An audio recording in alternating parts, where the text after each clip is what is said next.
وبارك على رسولك وحبيبك سيدنا محمد وعلى آل وأصحاب سيدنا ومولانا محمد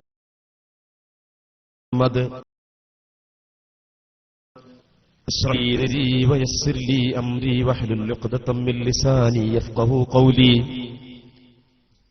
إن أريد إلا الإصلاح ما استطعت وما توفيقي إلا بالله عليه توكلت وإليه أنيب.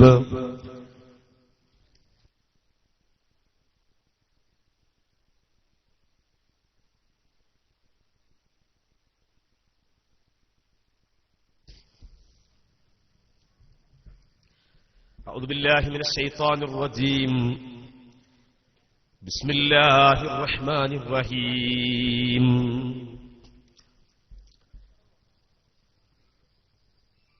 ومن يشاقق الرسول من بعد ما تبين له الهدى ويتبع غير سبيل المؤمنين نوله ما تولى ونصله جهنم. صدق الله مولانا العظيم. قال نبينا محمد صلى الله عليه وسلم: إذا ظهر البدع وسكت العالم فعليه لعنة الله.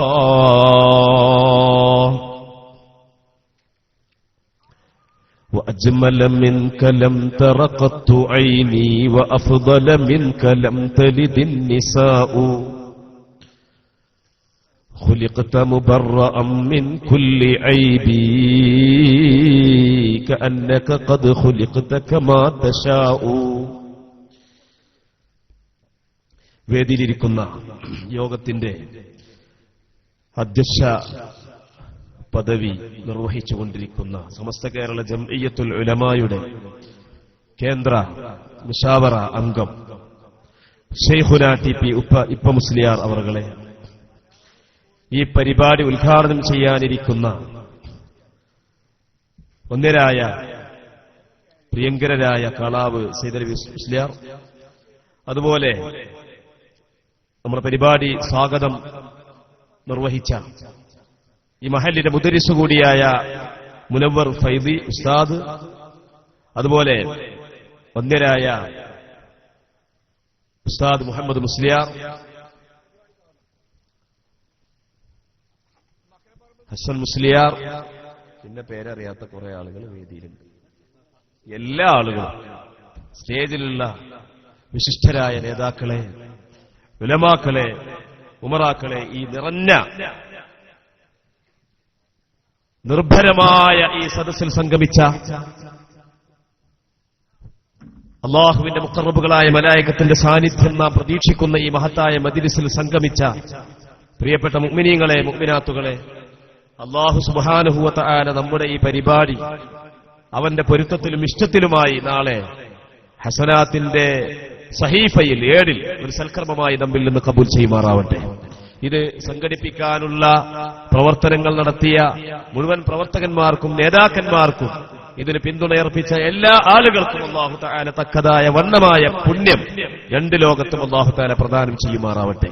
നമ്മുടെ ഈ പരിപാടി ഇവിടെ ഈ വിശാലമായ മൈതാനിയിൽ ഒരുമിച്ച് കൂടിയതുപോലെ ലോകത്തിന്റെ അഷ്ടദിക്കുകളിലേക്ക് ഇതിന്റെ പ്രസരണം നിർവഹിച്ചുകൊണ്ടിരിക്കുന്ന, ഇന്റർനെറ്റ് സംവിധാനത്തിലൂടെ ഇത് എത്തിച്ചുകൊണ്ടിരിക്കുന്ന സമസ്ത കേരള ഇസ്ലാമിക് ക്ലാസ് റൂമിന്റെ പ്രവർത്തകന്മാർ, സ്വദേശത്തും വിദേശത്തുമുള്ളതിന്റെ പ്രവർത്തകന്മാർ, അല്ലാഹു തആല അവർക്കൊക്കെ വലിയ ദീനി ഖിദ്മത്തിനുള്ള സമയവും സന്ദർഭവും പ്രതിഫലവും അല്ലാഹു തആല പ്രദാനം ചെയ്യുമാറാവട്ടെ. എന്റെ പ്രിയപ്പെട്ട മുഅ്മിനീങ്ങളെ, ഈ പരിപാടി ഇവിടെ ഈ നിമിഷം നമ്മളൊക്കെ ലൈവായിട്ട് കാണുന്നത് പോലെ, കേൾക്കുന്നത് പോലെ സൗദി അറേബ്യയിലും ഗൾഫ് നാടുകളിലും വിദേശ നാടുകളിലും ഈ സമയം കാണുകയും കേൾക്കുകയും ചെയ്തുകൊണ്ടിരിക്കുകയാണ്. അല്ലാഹു സുബ്ഹാനഹു വ തആല അതിന്റെ സംവിധാനം ഒരുക്കി തന്ന എല്ലാ ആളുകൾക്കും വലിയ പുണ്യം പ്രദാനം ചെയ്യുമാറാവട്ടെ എന്ന് ദുആ ചെയ്യുക. പ്രിയപ്പെട്ട മുഅ്മിനീങ്ങളെ, ഇവിടെ നടക്കാൻ പോകുന്നത് ഒരു ആമുഖ പ്രസംഗമാണ്. അത് നടത്താൻ വേണ്ടിയാണ് എന്നെ ഏൽപ്പിച്ചത്. അതിനെ തുടർന്ന് ഇവിടെ നടക്കാൻ പോകുന്നത് ബഹുമാനപ്പെട്ട മുസ്തഫ അഷ്റഫി കക്കുപ്പടി അദ്ദേഹം തൊട്ടടുത്ത് എത്തിയിട്ടുണ്ട്. ഇൻഷാ അല്ലാഹ് അദ്ദേഹം വിശാലമായി വിശദമായി വിഷയങ്ങളെ സംബന്ധിച്ചുള്ള പ്രഭാഷണം ഇവിടെ നടത്തും എന്നാണ് നാം പ്രതീക്ഷിക്കുന്നത്. അതോടൊപ്പം തന്നെ ഇവിടെ നൂറുകണക്കിന് കസേരകൾ നിരത്തിയിട്ടുണ്ട്. ഏതാണ്ട് എല്ലാ കസേരകളും ഫുള്ളായിട്ടുണ്ട്. പക്ഷേ ഈ മുന്നിൽ മാത്രം ഒഴിഞ്ഞ ഒരു 5 കസേര അതവിടെ ഒഴിഞ്ഞു കിടക്കുക. അതെന്തിനു വേണ്ടിയാണെന്നറിയാം. അത് ഇവിടെ പ്രസംഗിക്കുന്ന വിഷയങ്ങളെ സംബന്ധിച്ചോ അതല്ലെങ്കിൽ ആരെങ്കിലും പൊതുജനത്തിന്റെ ചോദ്യശരങ്ങളെ ഭയപ്പെട്ടുകൊണ്ട് എന്തൊക്കെയോ പറഞ്ഞ് പ്രസംഗിച്ചു പോയ ആളുകളുടെ പ്രഭാഷണത്തിൽ അടങ്ങിയ വിഷയത്തെ പറ്റിയോ എന്തു ആവാം. ഇവിടെ ഒരു ലിമിറ്റേഷൻ ഇല്ല. ഇത്ര മാത്രമേ ആകാവൂ, ഇന്നവരെ ചോദിക്കാവൂ, ഈ നാട്ടുകാരെ പറ്റൂ എന്നൊന്നും പറ്റൂല. അതൊന്നും ഇവിടെ ലിമിറ്റേഷൻ ഇല്ല. ഇപ്പൊ ഇതേ ഇവിടെ പ്രസംഗിച്ചു എന്ന് പറഞ്ഞ ആ ആളുകളുടെ ആ കക്ഷികൾ തന്നെ തൊട്ട് നമ്മള് കഴിഞ്ഞ ആഴ്ച പൊയക്കാറ്റിയിൽ അവിടെ 2 ആഴ്ച മുമ്പ് വന്നു. അപ്പോ അവിടെ പ്രസംഗിക്കുന്ന സ്റ്റേജിലിരിക്കുന്ന ആളുകളൊക്കെ പുറത്തുള്ളവരാ. അതുപോലെ സദസ്സിൽ ശ്രോതാക്കളായ ആളുകൾ എല്ലാവരും 90% ആളുകളും പൊയക്കാറ്റിക്കാരല്ല. അവിടുന്ന് ഇവിടുന്ന് ഇറക്കുമതി ചെയ്ത ആൾക്കാരാണ്. പിന്നെ അവർ നോട്ടീസ് വിതരണം ചെയ്തതോ അത് പെരിന്തൽമണ്ണയിലും മലപ്പുറത്തും മക്കരാപ്പറമ്പും അങ്ങാടിപ്പുറത്തും മങ്കടയിലും ഒക്കെയാണ്. ആ നോട്ടീസുകളിലൊക്കെ എഴുതിയിട്ടുള്ളത് എന്താണ്? ഏവർക്കും സംശയ നിവാരണത്തിന് സ്വാഗതം എന്നാണ്. അങ്ങനെ ചില ആളുകൾ സംശയം ചോദിക്കാൻ വേണ്ടി ഒന്നും പറ്റൂല, ഈ നാട്ടുകാർക്ക് മാത്രമേ പറ്റുള്ളൂ. ഇതെന്ത് പണിയ? പ്രസംഗിക്കുന്നവൻ പുറത്തുള്ളവൻ, ശ്രോതാക്കളും പുറത്തുള്ളവര്, നോട്ടീസ് ഒറ്റിക്കുന്നതും പുറം നാടുകളിൽ, ആളുകളെ പോയി ക്ഷണിച്ചു വരുത്തുന്നതും പുറം നാടുകളിൽ. പക്ഷെ ചോദിക്കാരൻ മാത്രം ആ നാട്ടുകാരനാവണം. ഇതെന്ത് ദീനാണോ? നിങ്ങൾക്ക് തെളിവിന്റെയോ ആദർശത്തിന്റെയോ ബുദ്ധിയുടെയോ ഒരൽപ്പം പോലും പിൻബലം ഈ മുജാഹിദുകൾ എന്ന് പറയുന്ന വിഭാഗത്തിനില്ല എന്നതിന്റെ പ്രകടമായ വ്യക്തമായ ഒരു തെളിവാണ് ഒളിച്ചോട്ടം. ഈ ഒളിച്ചോട്ടം എന്ന് പറയുന്നത് എന്താ? ആൺകുട്ടികളുമായ ചോദ്യത്തിന് മറുപടി പറയാം. എന്താ? ഈ സദസ്സിലിരിക്കുന്ന ആർക്കും ഇവിടെ ഒന്ന് ചോദിക്കാം. നിങ്ങൾ അപായപ്പെടുത്താനോ അപകീർത്തിപ്പെടുത്താനോ ഈ വേദി ദുരുപയോഗം ചെയ്യുന്ന പ്രശ്നമില്ല. മാന്യമായ ചോദ്യോത്തരങ്ങൾ, മാന്യമായ സംശയ നിവാരണങ്ങൾ, മാന്യമായ വിമർശനങ്ങൾ, അതിന് വ്യക്തമായ സലക്ഷ്യമായ മറുപടികൾ, അതിനുവേണ്ടിയാണ് ഈ സദസ്സ് ഒരുക്കിയിട്ടുള്ളത്. അതിനുവേണ്ടിയാണ് ഈ നേതാക്കൾ ഇവിടെ സംഗമിച്ചിട്ടുള്ളത്. മനസ്സിലായി? അല്ലാതെ എവിടെങ്കിലൊക്കെ എന്തെങ്കിലുമൊക്കെ പോയി പ്രസംഗിക്കുക. ഇന്ത്യ രാജ്യമല്ലേ, സ്വാതന്ത്ര്യം ഉണ്ടല്ലോ. പോലീസിൽ നിന്ന് പെർമിഷൻ എടുത്താൽ ആർക്കും എന്തും പറയാം, നാട്ടുകാർ കേട്ടോളും. ചുവട് അടച്ചു പിടിച്ചാലും ശബ്ദ തരംഗങ്ങൾ ചെവിയിൽ വന്ന് പതിച്ചോളും. അപ്പൊ ആ ഒരു പ്രകൃതി നിയമം ചൂഷണം ചെയ്തുകൊണ്ട് പ്രസംഗിക്കാൻ വലിയ പണിയൊന്നുമില്ല. പക്ഷേ വ്യക്തമായ ചോദ്യങ്ങളെ ഭയപ്പെടുന്നതെന്തിന്? അമ്പിയാക്കൾ ചോദ്യത്തിന് ഭയപ്പെട്ടിട്ടില്ല, സ്വഹാബിമാർ ചോദ്യങ്ങളെ ഭയപ്പെട്ടിട്ടില്ല, താബിഈങ്ങൾ ചോദ്യങ്ങളെ ഭയപ്പെട്ടിട്ടില്ല, മദ്ഹബിന്റെ ഇമാമുമാർ ചോദ്യങ്ങളെ ഭയപ്പെട്ടിട്ടില്ല, സമസ്ത കേരള ജംഇയ്യത്തുൽ ഉലമായുടെ ആലിമീങ്ങൾ ചോദ്യങ്ങളെ ഭയപ്പെട്ടിട്ടില്ല. പക്ഷേ ചോദ്യങ്ങളെ ഭയപ്പെട്ടുകൊണ്ട് മൂടും തട്ടി പൊടിയും തട്ടിക്കൊണ്ട് ഇറങ്ങി ഓടുന്ന ഒളിച്ചോട്ടത്തിന്റെ വക്താക്കൾ അവരുടെ പ്രഭാഷണത്തിനൊരു നിലയും ഒരു വിനയും ബുദ്ധിയുള്ളവൻ നൽകില്ല. ഇവിടെ എന്റെ പ്രിയപ്പെട്ട സഹോദരന്മാരെ, ഇവിടെ പ്രസംഗിച്ചു എന്ന് പറയുന്ന വ്യക്തി അവര് ജിന്നുകളോടുള്ള പ്രാർത്ഥന ശിർക്കല്ല എന്ന ഒരു വാദക്കാരനാണ് ഇവിടെ പ്രസംഗിച്ചത് എന്നാണ് മനസ്സിലാക്കാൻ സാധിച്ചത്. അതായത് ഔലിയാക്കളോട് സഹായം ചോദിക്കുന്നത് ശിർക്കാണ്, മലക്കുകളോട് സഹായം ചോദിക്കുന്നത് ശിർക്കാണ്, പടപ്പുകളോട് സഹായം ചോദിക്കുന്നത് ശിർക്കാണ്. പക്ഷെ ഭൂതത്തിനോട് സഹായം ചോദിക്കുന്നത് ശിർക്കല്ല എന്ന ഒരു വാദം ഉന്നയിക്കുന്ന വ്യക്തിയാണ് ഇവിടെ പ്രഭാഷണം നിർവഹിച്ചത് എന്നാണ് അയാളെ പേരിൽ നിന്നും അയാളുടെ സംസാരത്തിന്റെ ശൈലിയിൽ നിന്നൊക്കെ മനസ്സിലാക്കാൻ സാധിക്കും. ഞാൻ അയാളെ പ്രസംഗം നമ്മളിവിടെ ഒന്ന് കാണൊരു പ്രസംഗം നടത്തുമ്പോ ഇവിടെ ഒരു കടുത്ത വിമർശനവും മുശിരിക്കാക്കൽ തൊഴിൽ വർദ്ധിച്ചു പോത്തിയുടെ ഒന്ന് കേൾക്കാം. ഇവിടെ സാധുക്കളായ നിഷ്കളങ്കരായ പ്രവർത്തകന്മാർ അതിന്റെ ഓഡിയോ കയ്യിലെത്തിച്ചു. സമയക്കുറവുണ്ടെങ്കിലും വളരെ കിട്ടിയ സമയം എടുത്തുകൊണ്ട് ഞാൻ ആ ഓഡിയോ ഏതാണ്ടൊക്കെ കേട്ടു. അപ്പൊ അദ്ദേഹത്തിന്റെ പ്രസംഗത്തിലുടനീളം, ആളെ പേര് പറയണോ? പേരിലൊന്നും വലിയ കാര്യമില്ല. ഏതായാലും ജിന്നിനോടുള്ള സഹായത്തേട്ടത്തിന് ശിർക്കില്ല എന്ന ഒരു വാദക്കാരനാണ് അയാള് എന്നതിൽ സംശയം. ജിന്നിനോടുള്ള സഹായത്തേട്ടം അഥവാ പ്രാർത്ഥന, സഹായത്തേട്ടത്തിനാണല്ലോ ഇവര് പ്രാർത്ഥന എന്ന് പറയുന്നത്. ഒരാള് വേറൊരാള് സഹായം ചോദിച്ചാൽ അതിനാണത്രേ ഇവര് പ്രാർത്ഥന എന്ന് പറയുന്നത്. നമ്മളെടുക്കല് ദുആ എന്ന് പറഞ്ഞാൽ അതല്ലട്ടോ. ഇന്ന് മഗ്രിബ് നിസ്കാരത്തിന് ശേഷം നമ്മുടെ പള്ളിയിലുള്ള നിസ്കാരാനന്തരം നമ്മൾ ദുആ നടത്തിയില്ലേ? ഈ സ്റ്റേജ് ഇവിടെ സമാരംഭിക്കുമ്പോൾ നമ്മൾ ദുആ നടത്തിയില്ലേ? എന്താണ് ദുആ എന്ന് പറഞ്ഞാൽ അതറിയാത്തവരാരെങ്കിലും കാച്ചിനിക്കാടുണ്ടോ? ഇല്ല. മക്കര പറമ്പത്തുണ്ടോ? ഇല്ല. അല്ലെങ്കിൽ കൊളപ്പറമ്പുണ്ടോ? ഇല്ല. ആരെങ്കിലുമൊക്കെ ഉണ്ടായിട്ടുണ്ടെങ്കിൽ ഓലൊക്കെ ഡിസ്മിസ് ചെയ്യും ചെയ്തിട്ടുണ്ട്. എന്താണ് ദുആ എന്ന് പറഞ്ഞാൽ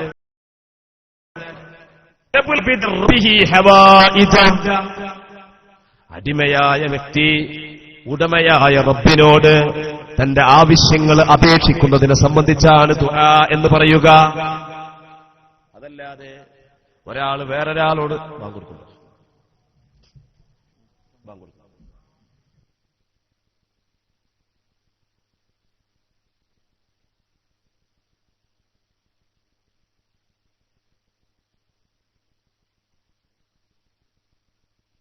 നമ്മൾ ജവാബ് കൊടുത്തു അല്ലെ? ഇത് എന്ന് തുടങ്ങിയതാ?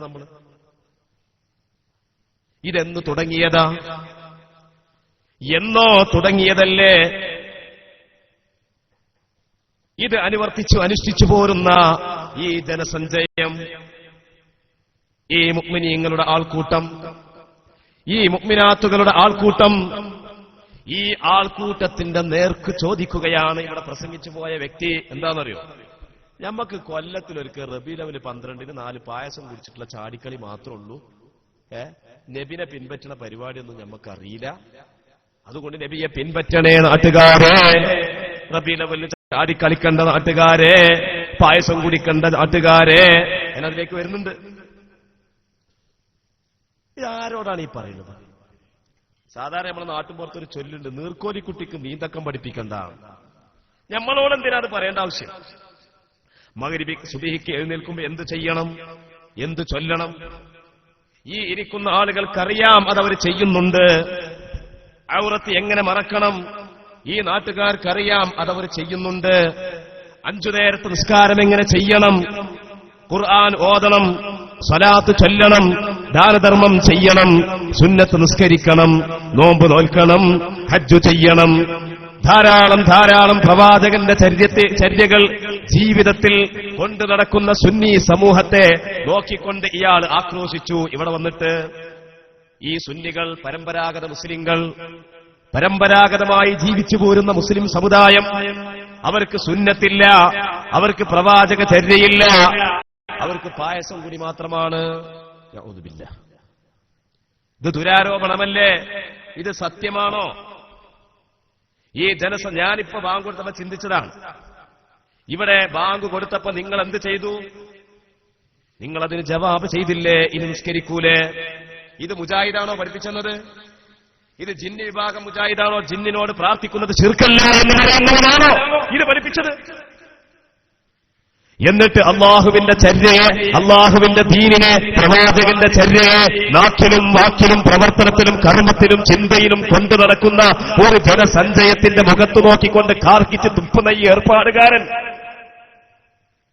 നിങ്ങൾ നോക്കണം. നമ്മളാരെങ്കിലും മങ്കടയിൽ പോയിട്ട് മുജാഹിദിന്റെ മഹലിൽ പോയിട്ട് പ്രസംഗിച്ച് കാരണം അവിടെ ഫിത്ന ഉണ്ടാക്കാറുണ്ടോ? ഉണ്ടോ? എടത്തനാട്ടുകരയിലുള്ള മുജാഹിദിന്റെ ഭൂരിപക്ഷ കേന്ദ്രങ്ങളിൽ നമ്മൾ പോയിട്ട് അവിടെ ഫിത്ന ഉണ്ടാക്കാറുണ്ടോ? ഈ സമുദായ ഈ നാട്ടുകാരെ ഛിന്ന ഭിന്നമാക്കുന്ന ഏർപ്പാടിന് നേതൃത്വം വഹിക്കാറുണ്ടോ?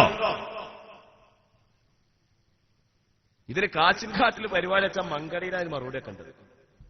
മങ്കടിയിൽ ഇവരെ മഹല്ല ഉണ്ടല്ലോ, അവിടെ പോയിട്ട് പോലെ പള്ളിന്റെ ചെറിയക്ക് നോക്കിയിട്ട് മറുപടി പറയണം ഇൻഷാ അല്ലാഹ്. അപ്പൊ എന്റെ പ്രിയപ്പെട്ട സഹോദരന്മാരെ,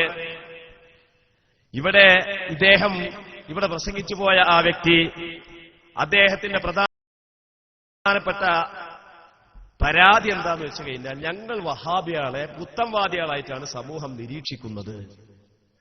ഇതാണ് അദ്ദേഹം ഇവിടെ ആകെ പറഞ്ഞതിന്റെ ടോട്ടൽ. ഇത് സമൂഹം വിലയിരുത്തിയത് യഥാർത്ഥമാണ്. മുജാഹിദുകൾ അല്ലെങ്കിൽ വഹാബികൾ, മൗദൂദികൾ, തബ്ലീഗുകാർ, ഈ കക്ഷികളെല്ലാം അവർക്ക് ഓശാന വേടുന്ന ചില കൗൺസിലുകാർ, ഇവരൊക്കെ ഒരേ നാണയത്തിന്റെ പല വശങ്ങളാണ്. റബീഉൽ അവ്വൽ വരുമ്പോ ഇവർക്കൊക്കെ ഒരു ഹാലിളക്കാണ്. വഹാബിയാക്ക് ഹാലിളക്കാണ്, അതുപോലെ ഈ കൗൺസിലുകാർക്ക് ഹാലിളക്കാണ്, സകല ആളുകൾക്കും ഹാലിളക്കാണ്. എന്റെ പ്രിയപ്പെട്ട സഹോദരന്മാരെ, എന്തുകൊണ്ടാണ് ഇവരൊക്കെ പുത്തൻവാദികളായത്? അത് പരിതപിച്ചിട്ടോ പരാതിപ്പെട്ടിട്ടോ കാര്യമില്ല. ഇവര് പുത്തൻവാദികളായത് നമ്മളാക്കിയതല്ല, അവര് സ്വയം പുത്തൻവാദികളായി പോയതാണ്, ബിദ്അത്തിന്റെ ആശാന്മാരായി പോയതാണ്, ബിദ്അത്തിന്റെ അപ്പോസ്തലന്മാരെ അന്ധമായി കണ്ണടച്ചുകൊണ്ട് പിൻപറ്റിയതാണ് ഇവർക്ക് സംഭവിച്ച പ്രശ്നം.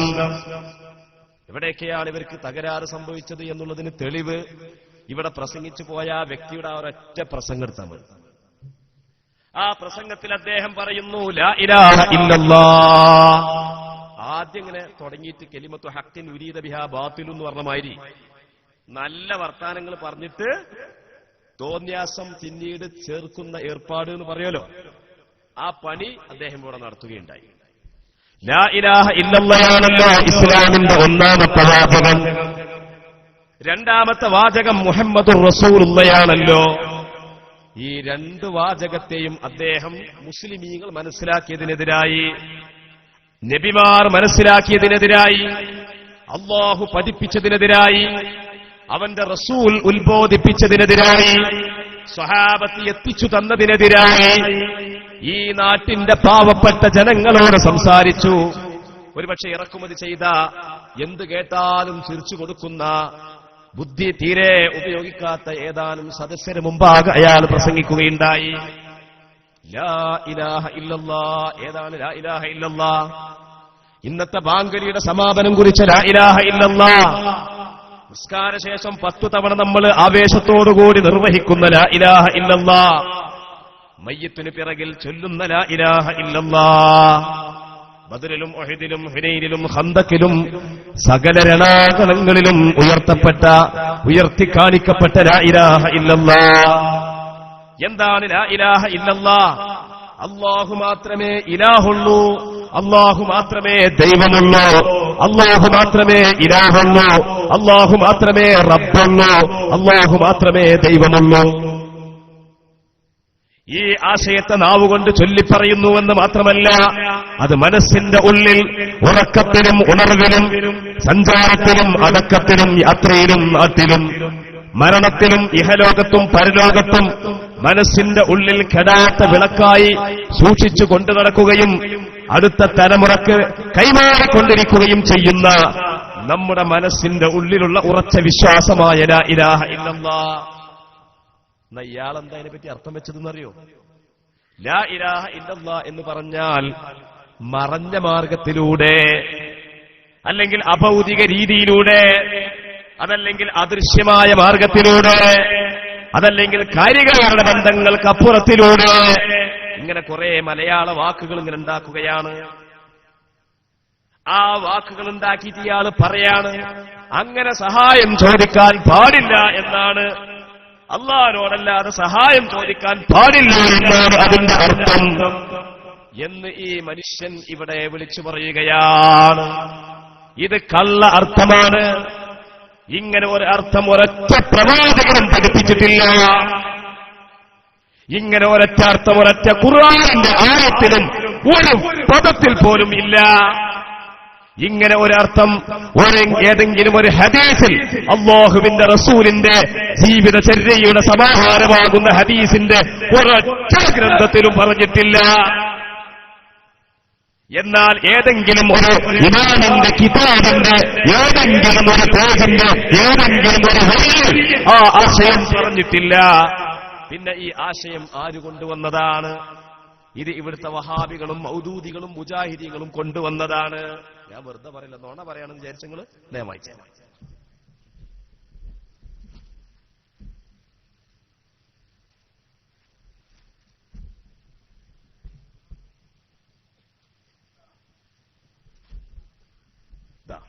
ഇത് ജിന്നി വിവാദം വസ്തുതയെന്ത് എന്ന് പറയുന്ന മുജാഹിദുകളുടെ ഒരു പുസ്തകമാണ്.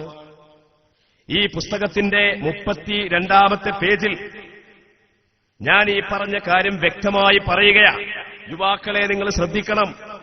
നിങ്ങൾ മുജാഹിദിന്റെ പ്രവർത്തകരെ കാണുമ്പോൾ അവരോട് ചോദിക്കണം, നല്ല ഭാഷയിലട്ടോ, അവരെ വിദ്വേഷത്തിന്റെയോ അല്ലെങ്കിൽ നിങ്ങൾ ഖുറാഫി അങ്ങനെയൊന്നും നമ്മൾ പറയണ്ട.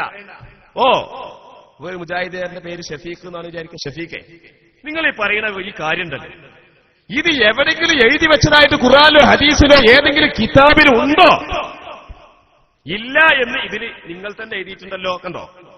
കാര്യകാരണ ബന്ധങ്ങൾക്ക് അതീതമെന്നും അഭൗതികമെന്നും കഴിവിനതീതമെന്നും അദൃശ്യമാർഗമെന്നുമെല്ലാം ആരാധനയുടെ സത്തയായ പ്രാർത്ഥനയുടെ നിർവചനം വിശദീകരിക്കപ്പെട്ടത്. ആ വിശദീകരണം വിശുദ്ധ ഖുർആനോ പ്രവാചകനോ പറഞ്ഞതല്ല. മുജാഹിദുകൾ ഇവിടെ പറഞ്ഞുകൊണ്ടിരിക്കുന്ന വിശദീകരണം വിശുദ്ധ ഖുർആനോ പ്രവാചകനോ പറഞ്ഞതല്ല. നാം മുജാഹിദുകൾ ആവിഷ്കരിച്ചെടുത്ത ഒരു വിശദീകരണം മാത്രമാണത്. അപ്പൊ ഇത് കള്ളവാദമാണ്. ലാ ഇലാഹ ഇല്ലല്ലാഹ് അങ്ങനെ ഒരു അർത്ഥം ഇവിടെ പ്രസംഗിച്ചു പോയ ആ മനുഷ്യന്റെ പ്രസംഗത്തിലുടനീളം അയാൾ കൊണ്ടുവന്നത് കള്ളവാദമാണ്. അത് ഖുർആനിലില്ല, ഒരു ഗ്രന്ഥത്തിലുമില്ല. മുജാഹിദുകൾ ദീനിന്റെ പേരിൽ കടത്തിക്കൂട്ടിയ കള്ളവാദമാണ്. ഞാൻ വിമർശിക്കുകയല്ല, ആക്ഷേപിക്കുകയല്ല, കൂടുതൽ സംസാരിക്കുന്നുമില്ല. കാരണം വിഷയാവതരണത്തിന്റെ വിശാലമായ നിർവഹണത്തിന് വേണ്ടി ബഹുമാനായ സമസ്ത കേരള സുന്നി ഫെഡറേഷന്റെ സംസ്ഥാന വൈസ് പ്രസിഡന്റ് മുസ്തഫ അഷ്റഫി ഉസ്താദ് ഇവിടെ സ്ഥലത്ത് എത്തിക്കഴിഞ്ഞു. അൽഹംദുലില്ലാ. അപ്പോ ഇത് കള്ളമാണ്. അപ്പൊ അദ്ദേഹം ഇവിടെ പ്രസംഗിച്ചപ്പോ പറഞ്ഞത് ഞങ്ങളെ പുത്തൻവാദികളായിട്ടാണ് കാണുന്നത്. ഇത് ഈ സമൂഹം ഇങ്ങനെ കാണാൻ പാടില്ല എന്നാണ് അവർ പറഞ്ഞത്. ഇനി നമ്മൾ പറഞ്ഞത് നമ്മൾ കാണാൻ പാടില്ല എന്ന് പറഞ്ഞാൽ എങ്ങനെ? ഇപ്പൊ ഒരാൾ ഇവിടെ വന്നിട്ട് തുണി അയച്ചിട്ട് നിന്നു. എന്റെ പ്രിയപ്പെട്ട സദസ്സൊന്ന് മനസ്സിലാക്കണം. ഒരാളിപ്പോ ഈ കസേരയിൽ വന്നിട്ട് തുണി കഴിച്ചിട്ട് നിന്ന് വിചാരിക്കുക. അപ്പൊ അയാൾ തുണി കഴിച്ചിട്ട് നോക്കുമ്പോ ആൾക്കാർ മുഴുവൻ അത് കാണൂലേ? അപ്പൊ അയാൾ വരെ കാണാൻ പാടില്ല എന്ന് പറഞ്ഞിട്ട് കാര്യമുണ്ടോ? അയാൾ തുണി എടുത്ത് വരിക എന്നല്ലാതെ. അപ്പൊ എന്നതുപോലെ എന്റെ പ്രിയപ്പെട്ട സഹോദരങ്ങളെ, പിന്നെ രണ്ടാമതായിട്ട് ഇയാളുടെ പ്രശ്നം എന്താ വെച്ചാൽ, ഇയാളുടെ പ്രസംഗത്തിന്റെ പ്രശ്നം മുഹമ്മദുർ റസൂലുള്ളാഹ് അല്ലേ? ഖുർആൻ പറഞ്ഞില്ലേ, മുഹമ്മദുർ റസൂലുള്ളാഹി വല്ലദീന മഅഹു അശിദ്ദാഉ അലൽ കുഫാരി റുഹമാഉ ബൈനഹും. മുഹമ്മദ് നബി അല്ലാഹുവിന്റെ റസൂലാണ്. എന്താണ് മുഹമ്മദിയ റിസാലത്തിന്റെ പ്രത്യേകത? എന്താണ്? 40 വയസ്സ് മുതൽ 63 വയസ്സ് വരേക്കുമുള്ള 23 കൊല്ലത്തെ ചുരുങ്ങിയ കാലയളവിനുള്ളിലുള്ള മുഹമ്മദ് നബിയുടെ വാക്കുകളും പ്രവർത്തനങ്ങളും നിർദ്ദേശങ്ങളും ചര്യകളും മാത്രമാണോ മുഹമ്മദുർ റസൂലുള്ളാഹ്? അതിനപ്പുറം ഒരു മുഹമ്മദുർ റസൂലുള്ളയില്ലേ?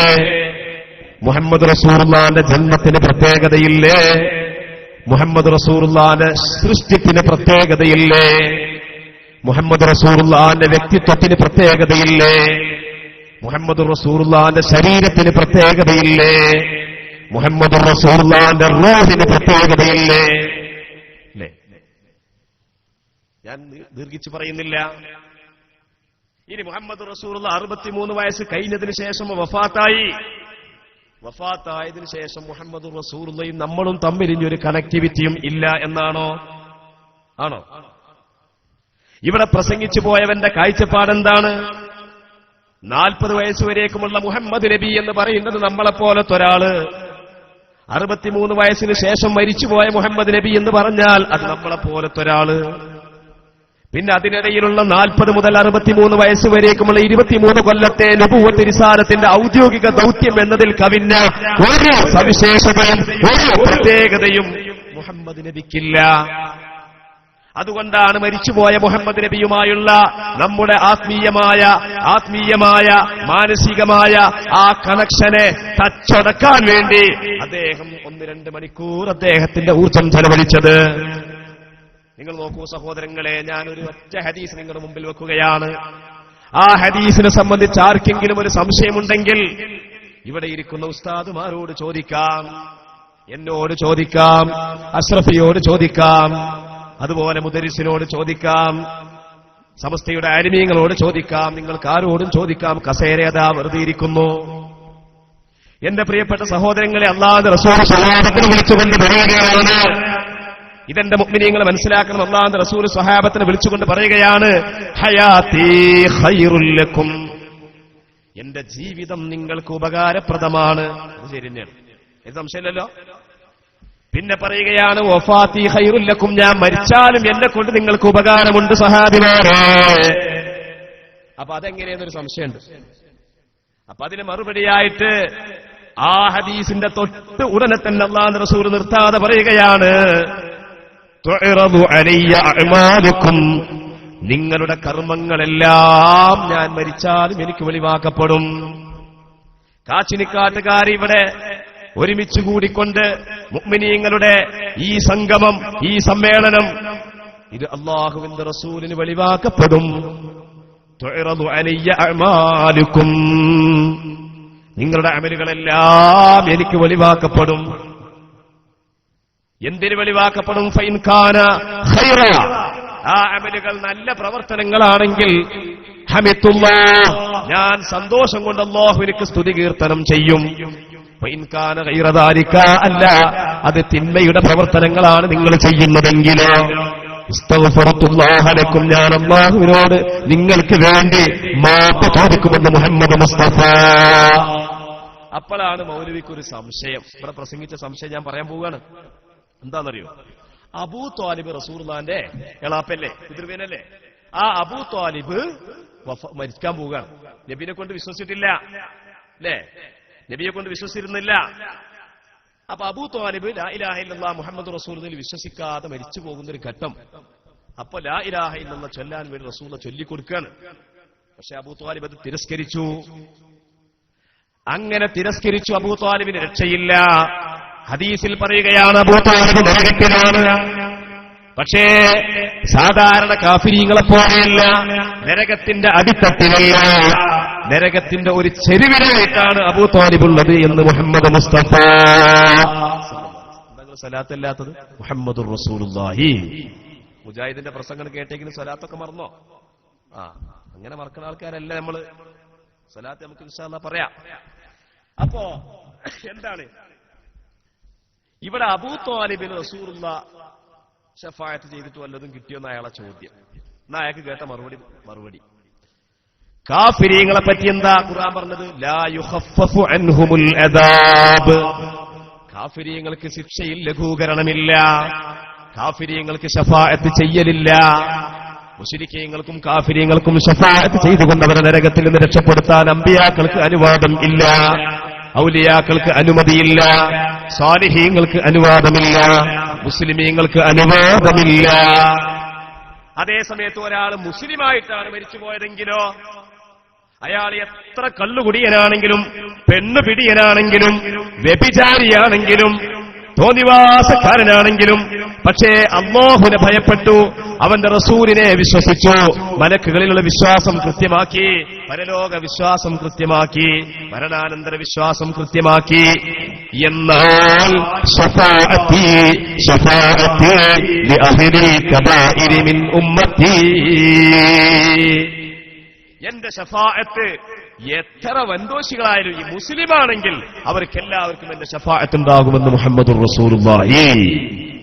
അപ്പൊ എല്ലാവരും അബൂ ത്വാലിബിന്റെ ഭാര്യയാണെന്ന് ഇവരെ വിചാരം.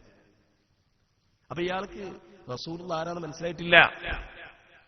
പിന്നെ ഇയാള് ഇവിടെ ഒരു തട്ടിപ്പ് നടത്തിയിട്ടുണ്ട്.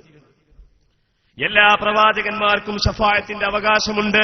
പക്ഷേ അവരൊക്കെ ആ ശഫാഅത്തിന്റെ പ്രാർത്ഥന ദുനിയാവിൽ തന്നെ നിർവഹിച്ചു. ഞാനാണെങ്കിലോ എന്റെ ശഫാഅത്ത് പരലോകത്തേക്ക് നീട്ടിവെച്ചിരിക്കുന്നു.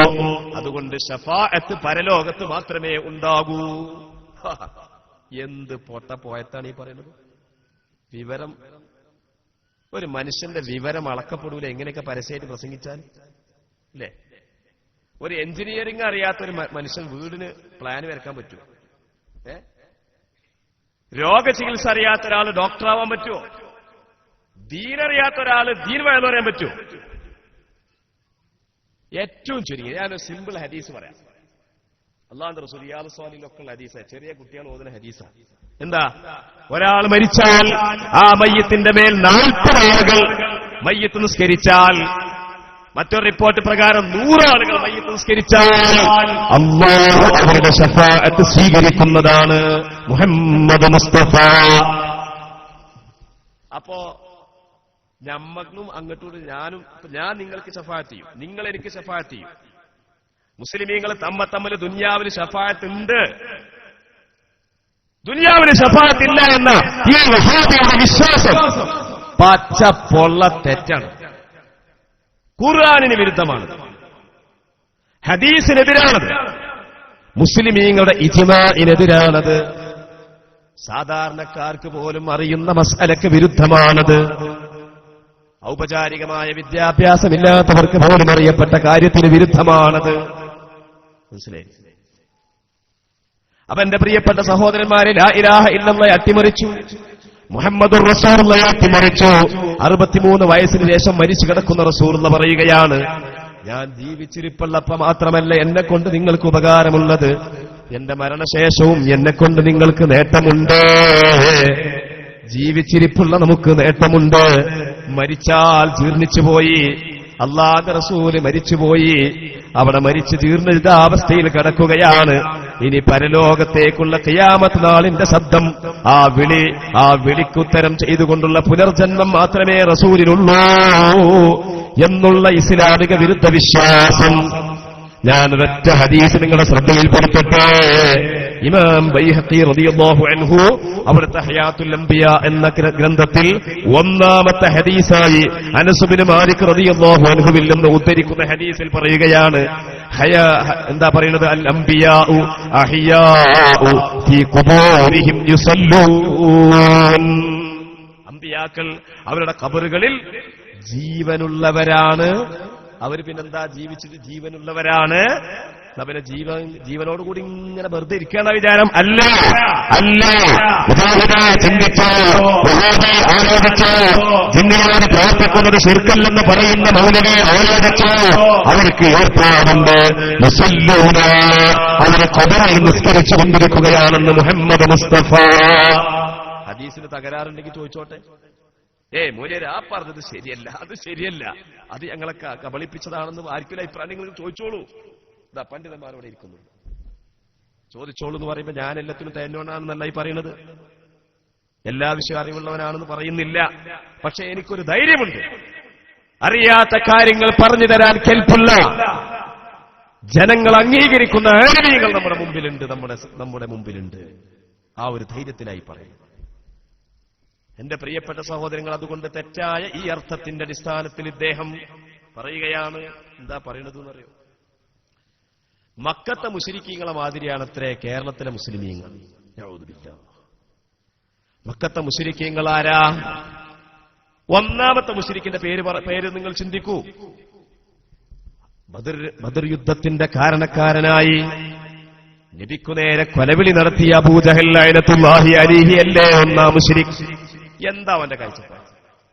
ലാ ഇലാഹ ഇല്ലല്ലാഹ് മുഹമ്മദുർ റസൂലുള്ളാഹി പറഞ്ഞതിന്റെ പേരിൽ കഅബാലയത്തിന്റെ പരിസരത്തിൽ സുജൂദിൽ കിടക്കുന്ന പുന്നാര നബിയുടെ തിരുശരീരത്തിലേക്ക് ഒട്ടകത്തിന്റെ ചീരളിന്റെ കുടൽമാല ഇട്ടുകൊണ്ട് റസൂലുള്ളാഹിനെ എഴുന്നേൽക്കാൻ കഴിയാതെ ശ്വാസം മുട്ടിച്ചുകൊണ്ട് കൊല നടത്താൻ വേണ്ടി നേതൃത്വം വഹിച്ചവൻ.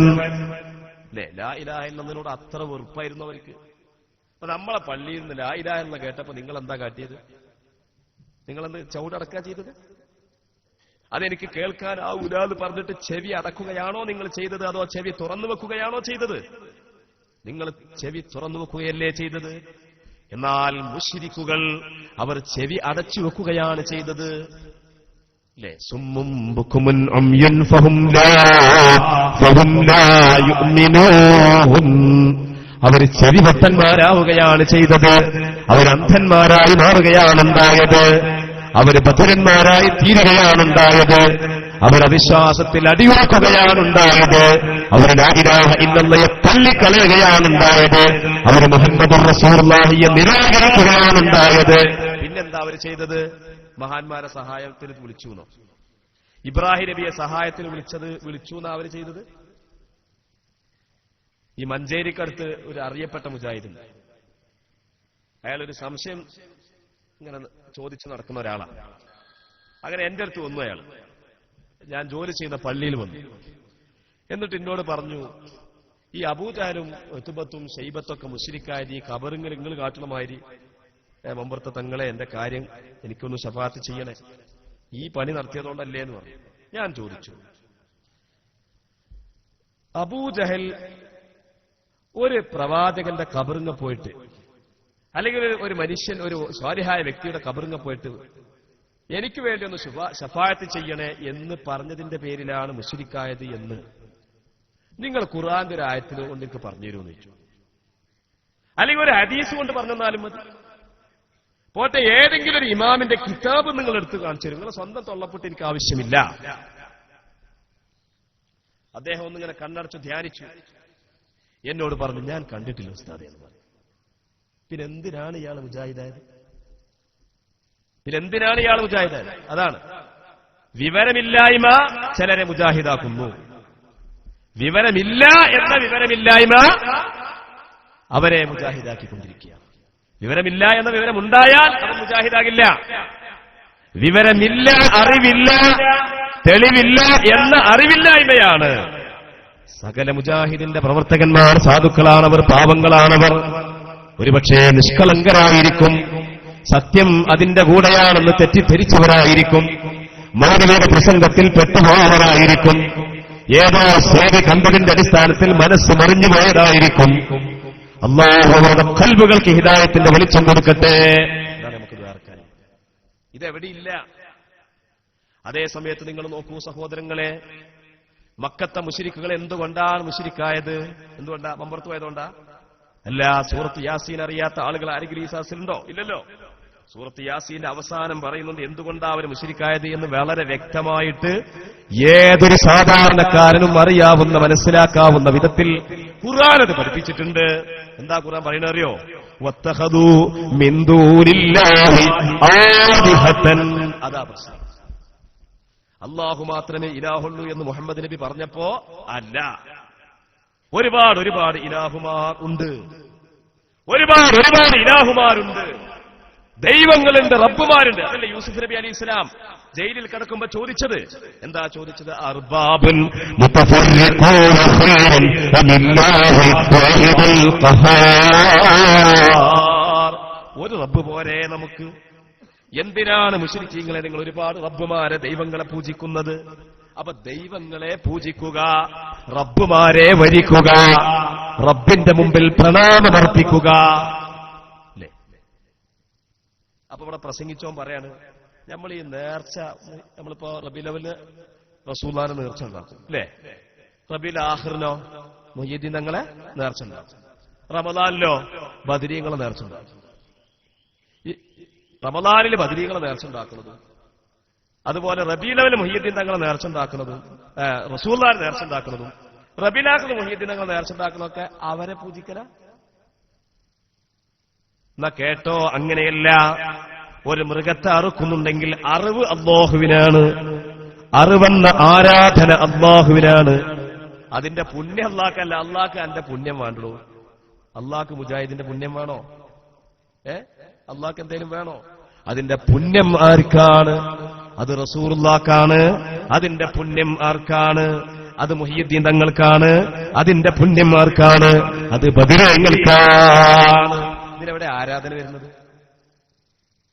ആരാധന അല്ലാഹുവിന്, പ്രതിഫലം മഹാത്മാവിന്. അതാ നമ്മുടെ മുദ്രാവാക്യം. ഈ മുദ്രാവാക്യത്തിൽ എവിടെയാണ് ഖുർആനിന് വിരുദ്ധമുള്ളത്? ഈ മുദ്രാവാക്യത്തിന് എവിടെയാ ഹദീസിന് വിരുദ്ധമുള്ളത്? അല്ലാഹുവിന്റെ റസൂല് ഉദ്ഹിയത്ത് അർത്ഥം എന്താ പറഞ്ഞത്? അല്ലാഹുമ്മ അൻ മുഹമ്മദിൻ വ ആലി മുഹമ്മദിൻ. അബൂദാവൂദിൽ, സുനൻ അബൂദാവൂദിൽ കാണാം. അല്ലാഹുവേ, ഇത് ഉദ്ഹിയത്ത് അറിവ്, ആരാധന, ബലികർമ്മം അത് നിനക്കാണ്, ബലികർമ്മം നിനക്കാണ്. ഇന്ന സലാത്തി വനുസുകി വമഹിയായ വമമാതി ലില്ലാഹി റബ്ബിൽ ആലമീൻ. എന്റെ നിസ്കാരം, എന്റെ ബലിദാനം, എന്റെ ജീവിതം, എന്റെ മരണമെല്ലാം അല്ലാഹുവിനുള്ളതാണ്. പക്ഷെ കൂലിയോ? അല്ലാഹുമ്മ തഖബ്ബൽ അൻ മുഹമ്മദിൻ വ ആലി മുഹമ്മദിൻ വ ഉമ്മത്തി മുഹമ്മദ്. അല്ലാഹുവേ, ഇതിന്റെ കൂലി മുഹമ്മദ് നബിക്ക് തരേണമേ. അല്ലാഹുവേ, ഇതിന്റെ കൂലി മുഹമ്മദ് നബിയുടെ കുടുംബത്തിന് നൽകണമേ. അല്ലാഹുവേ, ഇതിന്റെ കൂലി ഈ ഉമ്മത്തിന് കൊടുക്കണമേ. അതന്നല്ലേ നേർച്ച. അപ്പൊ റബീഉൽ അവ്വലിൽ 12 ഒരു പോത്തിനെ അർത്താൽ അറിവ് അല്ലാഹുവിന്റെ നാമത്തിൽ, സമർപ്പണം അല്ലാഹുവിന്, പ്രതിഫലം റസൂലുള്ളാഹ്ക്ക്. റബീഉൽ ആഖിറിൽ ഒരു പോത്തിനർത്താല് സമർപ്പണം അല്ലാഹുവിന്, പ്രതിഫലം മുഹിയുദ്ദീൻ തങ്ങൾക്ക്. റമദാൻ 17 ഒരു കന്നിനെ അർത്താൽ സമർപ്പണം അല്ലാഹുവിന്, പ്രതിഫലം ബദരീങ്ങൾക്ക്. എന്തായി മൗലവിമാർക്ക് ഇത് മനസ്സിലാവാത്തത്? തലയിലൊന്നുമില്ലേ? ഞാനീ പറഞ്ഞത് മനസ്സിലാവാത്ത ഏതെങ്കിലും സാധാരണക്കാരന് പറഞ്ഞോ? ഞാനിപ്പോ ഈ പറഞ്ഞ കാര്യം മനസ്സിലാവാത്തവരാരെങ്കിലും ഉണ്ടോ നിങ്ങളുടെ കൂട്ടത്തിൽ? എന്താ ഇവർക്കിത് മനസ്സിലാവാത്തത്? എത്രയെത്ര വേദികളിൽ, എത്രയെത്ര സംവാദങ്ങളിൽ, എത്രയെത്ര ഖണ്ഡനങ്ങളിൽ നമ്മുടെ ആലിമീങ്ങൾ ഇത് പറഞ്ഞു കൊടുത്തുകൊണ്ടേയിരിക്കുന്നുണ്ട്. പക്ഷെ എന്നിട്ടും എന്താ അവരുൾക്കൊള്ളാത്തതെന്ന ചോദ്യത്തിൽ അല്ലാഹുവിന്റെ മറുപടി എന്താണ്? സുമ്മുൻ ബുക്മുൻ ഉംയുൻ ഫഹും ലാ യുഅ്മിനൂൻ. ചെവിപൊട്ടന്മാര് പറഞ്ഞാ കേൾക്കൂല, കണ്ണുപൊട്ടന്മാർ കാണിച്ചു കൊടുത്താൽ കാണൂല, ബധിരന്മാർ മിണ്ടൂല, അവർ വിശ്വസിക്കൂല, അവരംഗീകരിക്കൂല എന്ന് ഖുർആൻ അടിക്കടി ഉണർത്തിക്കൊണ്ടിരുന്ന അതേ ആശയം ഇവന്മാരിൽ സാർത്ഥകമാകുകയാണ്, ഇവന്മാരിൽ വാസ്തവമാകുകയാണ്. അപ്പൊ നേർച്ചന്റെ കാര്യം അപ്പൊ ഇവിടെ ഒന്ന് പറഞ്ഞത്. പിന്നെ പറഞ്ഞത് എന്താണ്? എന്താ പറഞ്ഞത്? പാല് കാച്ചണൊക്കെ ഇവിടെ വന്ന് പറയുന്നുണ്ട്. ഈ കാച്ചും കാട്ടേർക്ക് നിസ്കാരമില്ല, നോൽമ്പുമില്ല, ബാങ്ക് കൊടുത്താൽ എന്താ കാട്ടേണ്ടതെന്നും അറിയില്ല, ആകെ അറിയാ കുടിരിക്കലിന് പാല് കാച്ചണ. എന്നിട്ട് ഇയാളിങ്ങനെ പറഞ്ഞുണ്ടാക്കുകയാണ്, ഈ പാല് എന്ന് പറഞ്ഞാൽ പശുവിന്റെ പാല്. ഇപ്പത്തെ കാലത്ത് പശു എന്ന് പറഞ്ഞാൽ പെട്ടെന്ന് ഓടുമല്ലോ. പശു എന്ന് പറഞ്ഞാൽ പെട്ടെന്ന് അതൊരു വൈകാരിക വിഷയമാണ്. അപ്പൊ പശുവിന്റെ പാല് കൊണ്ട് കാച്ചാൻ വേണ്ടി ഉസ്താദിനെ ഇങ്ങനെ വിളിച്ചു വരുത്തും. എന്നിട്ട് ഉസ്താദ് ഇങ്ങനെ കാച്ചി കൊടുക്കും. അപ്പൊ ഈ പശുവിന്റെ പാല് എന്ന് പറഞ്ഞാൽ, പശു എന്ന് പറഞ്ഞാൽ ആരാ? ഹിന്ദുക്കളുടെ ദൈവം. അല്ലാഹ്, പശു ഹിന്ദുക്കളുടെ ദൈവമായതുകൊണ്ട് ഈ പാല് നമ്മൾ കാച്ചാൻ പാടില്ല. എന്തായി? പശു ഹിന്ദുക്കളെ ദൈവമായതുകൊണ്ട് ഈ പാല് നമ്മൾ കാച്ചാൻ പാടില്ല. വർഗീയതയല്ലേ സഹോദരാജ് പറഞ്ഞത്? കടുത്ത അസബീയത്തല്ലേ അത്? പശു അവരുടെ ദൈവമായതുകൊണ്ട് നമ്മൾ പശുവിന്റെ ചാണകം ഉപയോഗിച്ചു കാണ്ട് തെങ്ങിനിട്ട് കൊടുക്കാൻ പാടില്ല എന്ന് പറഞ്ഞാല് എന്ത് വിഡ്ഢിത്താണ് ഈ പറയുന്നത്? ഇസ്ലാമിന്റെ പേരിലാണല്ലോ ഈ പറയുന്നത്. ഇസ്ലാമിന്റെ പേരും പറഞ്ഞ് സംഘടിപ്പിക്കപ്പെട്ട ഒരു സ്റ്റേജിൽ നിന്നുകൊണ്ടാണല്ലോ മൈക്കിയുടെ മുമ്പിലായിട്ട് പറയുന്നത്. നിങ്ങൾ നോക്കണം, അല്ലാഹുവിന്റെ റസൂൽ സ്വല്ലല്ലാഹു അലൈഹി വസല്ലം, അല്ലാഹുവിന്റെ റസൂൽ മിഅ്റാജിന്റെ രാത്രിയിൽ ഇങ്ങനെ ജിബ്രീൽ അലൈഹിസ്സലാമിന്റെ കൂടെ പോകുമ്പോൾ 3 പാനീയങ്ങൾ അല്ലാഹുവിന്റെ റസൂലിന്റെ മുമ്പിൽ ജിബ്രീൽ അലൈഹിസ്സലാം കൊണ്ടുവന്നു. അതിലൊന്ന് കള്ളായിരുന്നു അല്ലേ, മറ്റേതില് വെള്ളമായിരുന്നു അല്ലേ, മറ്റേതില് പാലായിരുന്നു. നബിയെ ഇഷ്ടമുള്ളത് തെരഞ്ഞെടുക്കാം. നബി സ്വല്ലല്ലാഹു അലൈഹി വസല്ലം പാല് തെരഞ്ഞെടുത്ത് കുടിച്ചു. അപ്പൊ എന്താ പറഞ്ഞത്? ശുദ്ധമായ പ്രകൃതത്തെ, കലർപ്പില്ലാത്ത പ്രകൃതത്തെ, പാല് കലർപ്പില്ലാത്ത പ്രകൃതമാണ്, പ്രകൃതി ശുദ്ധമായ പാനീയമാണ്, അതിനെയാണ് അന്ന് തിരഞ്ഞെടുത്തത് എന്ന് പറഞ്ഞുകൊണ്ട് റസൂലുള്ളാഹിന്റെ ആ സെലക്ഷനെ ആവോളം വാനോളം പുകഴ്ത്തുകയാണ്. മഹാനായ നബി തങ്ങൾ, മഹാനായ ജിബ്രീൽ അലൈഹിസ്സലാം ചെയ്തത് അത് പശുവിന്റേതാണ്, അത് ഹിന്ദുക്കളുടെയാണ്, അത് അവരെ ആരാധിക്കുന്നതാണ്, അതിപ്പോ പറ്റൂല നബി എന്നാ പറഞ്ഞത്. ഏതായാലും നമ്മളെ വീട്ടിലേക്ക് അതിഥികൾ വരുമ്പോ, ഒരു വീട് ഉദ്ഘാടനത്തിന് നമ്മൾ അതിഥികളെ ക്ഷണിച്ചു, അവർക്ക് എന്തെങ്കിലും വെള്ളം കൊടുക്കണ്ടേ? അതിഥിയെ സൽക്കരിക്കണ്ടേ? അത് പിന്നെ ഹിന്ദുക്കൾ വിശ്വസിക്കുന്ന ആ വിശ്വാസം നമുക്കുണ്ടെങ്കിൽ ഓക്കെ, അത് ദൈവമാണെന്നോ അല്ലെങ്കിൽ പശു മാതാവാണെന്നോ, പശു മാതാവാണെങ്കിൽ കാള പിന്നെ ആരാന്ന് ചോദിച്ചില്ലേ എന്നതുപോലെ പശു മാതാവാണെന്നും കാള പിതാവാണെന്നൊക്കെ നമുക്ക് വിശ്വാസമുണ്ടോ? ആ ഒരു വിശ്വാസത്തെ ചുറ്റിപ്പറ്റിക്കൊണ്ട് നിർവഹിക്കുന്ന ഒരു ആചാരമാണെങ്കിൽ വിമർശിക്കാം. ഞാൻ ചോദിക്കട്ടെ, അങ്ങനെ ഒരു വിശ്വാസം, അങ്ങനെ തരിമ്പ് നമ്മുടെ മനസ്സിലുണ്ടോ? ഉണ്ടോ? പിന്നെ എന്തിനാണ് ഈ വിമർശനം? എന്തിനാണ് ഈ ആരോപണം? എന്തിനാണ് ഈ ആക്ഷേപം? നിങ്ങൾ മനസ്സിലാക്കേണ്ടതല്ലേ, ചിന്തിക്കേണ്ടതല്ലേ? അപ്പൊ എന്റെ പ്രിയപ്പെട്ട സഹോദരങ്ങളെ, അപ്പോ പാല് എന്ന് പറയുന്നത് ഇസ്ലാമിന്റെ ഭാഷയിൽ പാല് എന്നുള്ളത് മാതാവല്ല. ഇസ്ലാമിന്റെ ഭാഷയിൽ പാല് എന്നത് അൽ ഫിത്രത്തു സലീമ, പ്രകൃതി പാനീയങ്ങളിലെ ശുദ്ധമായ പാനീയം പാലാണ് എന്ന തത്വത്തിന്റെ അടിസ്ഥാനത്തിൽ പാലിനെ സെലക്ട് ചെയ്യുക എന്നത് അള്ളാഹുവിന്റെ റസൂൽ പഠിപ്പിച്ചു വന്ന ആശയമെന്ന നിലക്ക് അതിലൊരു കുഴപ്പവും ഇല്ല, അതിലൊരു പ്രശ്നവും ഇല്ല. മനസ്സിലായി? ഇനി ഹൈന്ദവാചാരത്തിന്റെ ഭാഗമായിട്ട് ആരെങ്കിലും ചെയ്യുന്നുണ്ടെങ്കിൽ നമ്മൾ അതിനെ 100% എതിർക്കും. അത് എതിർപ്പില്ലാത്ത ആരെങ്കിലും ഇവിടെ ഉണ്ടോ? അപ്പൊ എന്റെ പ്രിയപ്പെട്ട മുഅ്മിനീങ്ങളെ, പിന്നെ പറഞ്ഞതെന്താണ്? ഇവിടെ നമുക്ക് പ്രവാചക ചര്യയൊന്നുമില്ല. നമുക്ക് ആകുള്ളത് റബീഉൽ അവ്വലിന് 4 ചാടിക്കളി. എന്താ അയാൾ പറഞ്ഞ ചാടിക്കളി? തുള്ളിച്ചാടി. നിങ്ങൾ നോക്കണം, റബീഉൽ അവ്വൽ നമ്മളെ നിഷ്കളങ്കരായ നമ്മുടെ മദ്രസയിലെ കുട്ടിയാണ് അല്ലേ? അവരുടെ കൽബിൽ പാപത്തിന്റെ കറയില്ല, അവരുടെ കൽബിൽ വഹാബികൾ ഉണ്ടാക്കി കൊടുത്ത പിഴച്ച പുത്തൻവാദങ്ങളില്ല. ചെറുപ്പത്തിലെ പഠിച്ചു വെച്ച ദീനിന്റെ ആശയങ്ങളാൽ നിർഭരമായ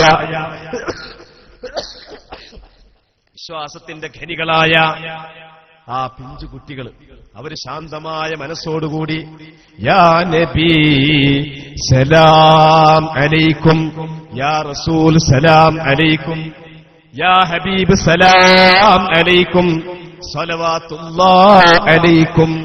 ഇത് തുള്ളിച്ചാട്ട? ഇത് കുച്ചിപ്പുടിയാണോ? ഇത് ഓട്ടം തുള്ളലാണോ? എന്താ മൗലവി നിങ്ങൾ നിരീക്ഷിക്കുന്നത്? നിങ്ങളുടെ മനസ്സിൽ ഈ കറുത്ത പാട് ആര് സൃഷ്ടിച്ചതാണ്? അല്ലേ?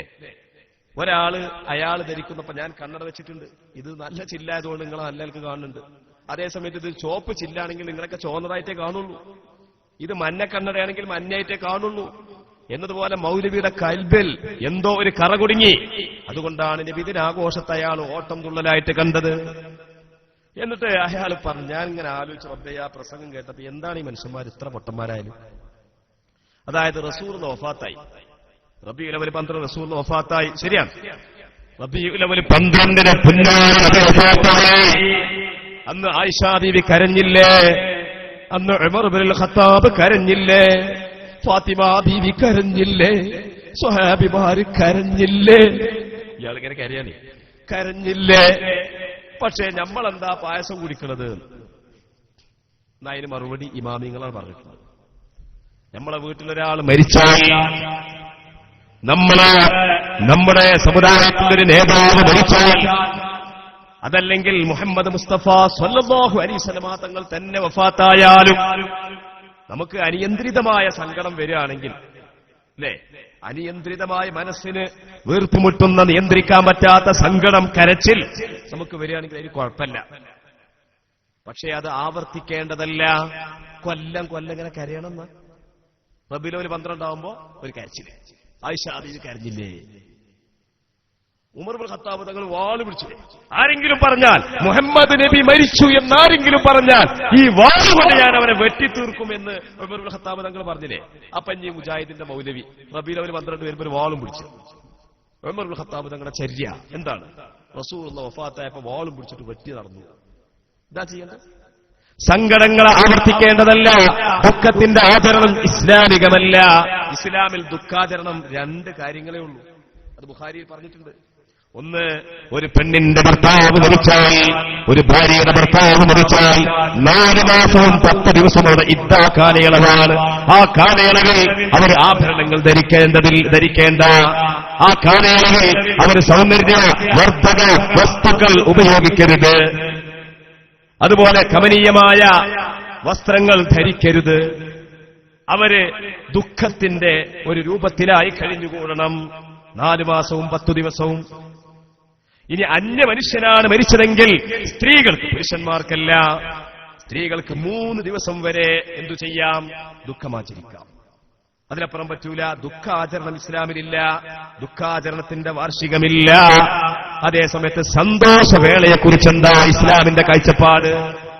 സൂറത്ത് യൂനുസിന്റെ 57-ാമത്തെ ആയത്തിൽ പറയുന്നു, ഖുൽ, പറയുക നബിയേ, ബിഫദ്ലില്ലാഹ്, അല്ലാഹുവിന്റെ ഔദാര്യം കൊണ്ടും വറഹ്മതിഹി, അവന്റെ കാരുണ്യം കൊണ്ടും, ഫബിദാലിക, അതുകൊണ്ട് തന്നെ ഫൽയഫ്റഹു, അവർ സന്തോഷിച്ചു കൊള്ളട്ടെ. സന്തോഷം കൽപ്പിക്കപ്പെട്ടതാണ്. ദുഃഖം കൊല്ലം ഇങ്ങനെ ദുഃഖിക്കണം. എന്താ ഈ മൗലവി ഇവിടെ നീ കാച്ചിക്കാട് വന്നിട്ട് ഇത്രയും വലിയ പ്രബുദ്ധമായൊരു നാട്ടിൽ വന്നിട്ട് ഈ പോയത്തരം പ്രസംഗിച്ചാൽ ഇതൊക്കെ നമ്മളെ കൊണ്ട് പറയിപ്പിക്കേണ്ടി വരികയാണല്ലോ. എന്റെ പ്രിയപ്പെട്ട സഹോദരന്മാരെ, എന്നിട്ട് പിന്നെ അദ്ദേഹം പറയാണ്, റസൂലുള്ളാഹിനോടുള്ള മഹബ്ബത്ത് എന്ന് പറഞ്ഞാൽ പിൻപറ്റലാണ്. റസൂലുള്ളാഹിനോടുള്ള മഹബ്ബത്ത് എന്ന് പറഞ്ഞാൽ പിൻപറ്റലാണ് എന്ന് അത് കഴിഞ്ഞ കൊല്ലം ഇമാം കൗൺസിലുകാരന്റെ മതവിരുദ്ധ പരാമർശങ്ങൾക്ക് മറുപടി പറഞ്ഞപ്പോൾ ഞാൻ വിശദമായി അക്കാര്യം പറഞ്ഞിട്ടുണ്ട്.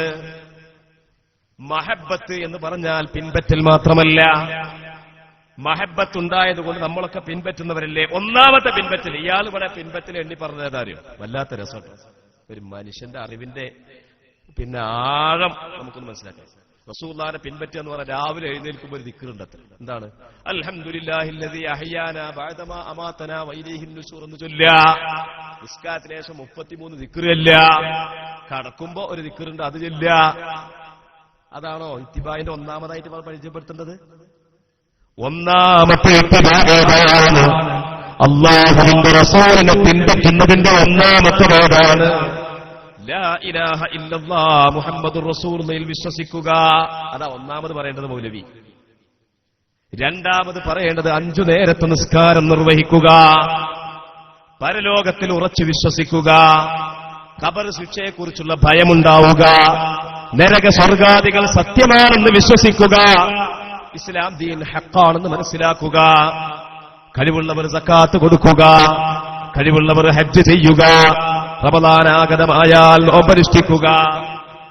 എന്ത് ഇയാൾ ഇതൊന്നും എന്നീ പറയാത്തത്? ഈ രാവിലെ നീറ്റുമ്പോൾ ദിക്റിലുള്ള കാര്യം മാത്രമാണ് പറയുന്നത്. അതൊക്കെ ഞങ്ങൾ ഇഷ്ടം പോലെ പഠിക്കുകയും പഠിപ്പിക്കുകയും പ്രവർത്തിക്കുകയും ചെയ്യുന്നവരാ. ഞാൻ ചോദിക്കട്ടെ, 99% സുന്നികൾ ജീവിക്കുന്ന കാച്ചിരിക്കാട് മഹല്ലും, എന്നാൽ ബഹുഭൂരിപക്ഷം മുജാഹിദുകൾ വസിക്കുന്ന മങ്കടയിലുള്ള ഒരു മഹല്ലും, ഈ മഹല്ലും ഒന്ന് ചേർത്തി നോക്കുക. കൂടുതൽ നിസ്കാരക്കാരാണ് എവിടെയാണുള്ളത്? രാത്രി തഹജ്ജുദിന് എഴുന്നേറ്റുകൊണ്ട് അല്ലാഹുവിനോട് കരഞ്ഞുകൊണ്ട് ദുആ ചെയ്യുന്ന നിഷ്കളങ്കരായ വിശ്വാസത്തിന്റെ ഉടമകൾ ഏത് നാട്ടിലാണുള്ളത്? ഒരു ഹിതപരിശോധനയ്ക്ക് തയ്യാറുണ്ടോ? നിങ്ങൾ ഒരു പരിശോധനയ്ക്ക് തയ്യാറുണ്ടോ? ആ ഡപ്പടൂരും ഇനി തൊള്ളയൊന്നും പറയാണ്ടാവില്ല. തൊള്ള പറയാൻ എളുപ്പമാണ്, പരിശോധിച്ച വിവരണം അറിയും. അതുകൊണ്ട് എന്റെ മുഅ്മിനീങ്ങളെ വളരെ വ്യക്തമായി മനസ്സിലാക്കണം. ഇയാളിങ്ങനെ ചോദിക്കുക, പള്ളിക്കത്ത് ഉദരിസിനടുത്ത് കാശും കാലത്ത് ഒരാൾ ചെല്ല, ഉസ്താദിന്റെ അടുത്ത് മുനവ്വർ ഫൈസിന്റെ അടുത്ത് ചെല്ല. മുനവ്വർ ഫൈസിനോട് ചോദിക്കുക, ഉസ്താദെ ഇന്നത്തെ സുബി നമുക്ക് 3 റക്അത്താക്കിയാലോ? അപ്പൊ ഉസ്താദ് ഇങ്ങനെ പറക്കും. എന്താ പറയാ? ഈ നാട്ടുകാർ കേൾക്കുന്നില്ലെങ്കിലും ഓടിയ വഴി മറുനാട്ടുകാരായ ഞങ്ങളിത് കേൾക്കുന്നുണ്ട്. എന്നാൽ മൗലവി സഹോദര, ഒരു കാര്യം മനസ്സിലാക്കണം. ഇസ്ലാമിന്റെ അമലുകൾ 2 തരത്തിലുണ്ട്.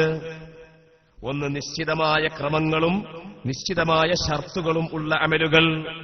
സുബിഹി 2 റക്അത്തേ പറ്റൂ, ദുഹ്റോ 4 റക്അത്തേ പറ്റൂ, അസ്റോ 4 റക്അത്തേ പറ്റൂ, മഗ്രിബിയോ 3 റക്അത്തേ പറ്റൂ, ഇശയോ 4 റക്അത്തേ പറ്റൂ. കുറക്കാനും പാടില്ല, കൂട്ടാനും പാടില്ല. അതേസമയത്ത് മുത്തലഖായ സുന്നത്ത് നിസ്കാരങ്ങളെ പറ്റി എന്താ അല്ലാഹുവിന്റെ റസൂൽ പറഞ്ഞതെന്നറിയോ? എന്താ പറഞ്ഞറിയോ? അസ്സലാത്തു ഖൈറു മൗദൂഅ് ഫമൻ ശാഅ അസ്തഖല്ല വമൻ ശാഅ അസ്തഗ്ഫറ. നിരുപാധികമായ സുന്നത്ത് നിസ്കാരങ്ങൾ ഇബാദത്തിന് വേണ്ടി നിശ്ചയിക്കപ്പെട്ടതിൽ ഏറ്റവും ഉത്തമമായ കർമ്മമാണ്. താല്പര്യമുള്ളവർക്ക് വർദ്ധിപ്പിക്കാം, താല്പര്യമുള്ളവർക്ക് റക്അത്തിന്റെ എണ്ണം കുറക്കാം. മുഹമ്മദ് മുസ്തഫ സല്ലല്ലാഹു അലൈഹി വസല്ലം. അപ്പോ നഫൽ മുത്തലക്ക് 100 റക്അത്ത് നിസ്കരിക്കുക, 200 റക്അത്ത് നിസ്കരിക്കുക. റസൂലുള്ളാഹി പഠിപ്പിക്കുന്നത്.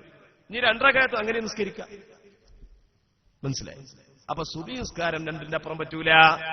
അപ്പൊ ഞങ്ങൾ മുദരിസന്മാരോട്, നിങ്ങൾ മുജാഹിദിന്റെ പ്രവർത്തകന്മാർ വന്നിട്ട് ചോദിക്കാണ്, അല്ല ഉസ്താദേ, നമുക്ക് ഇന്നത്തെ സുബഹി ഒന്ന് 3 ആക്കിയാലോ? നമ്മൾ പറയും പറ്റൂല എന്ന് പറയും.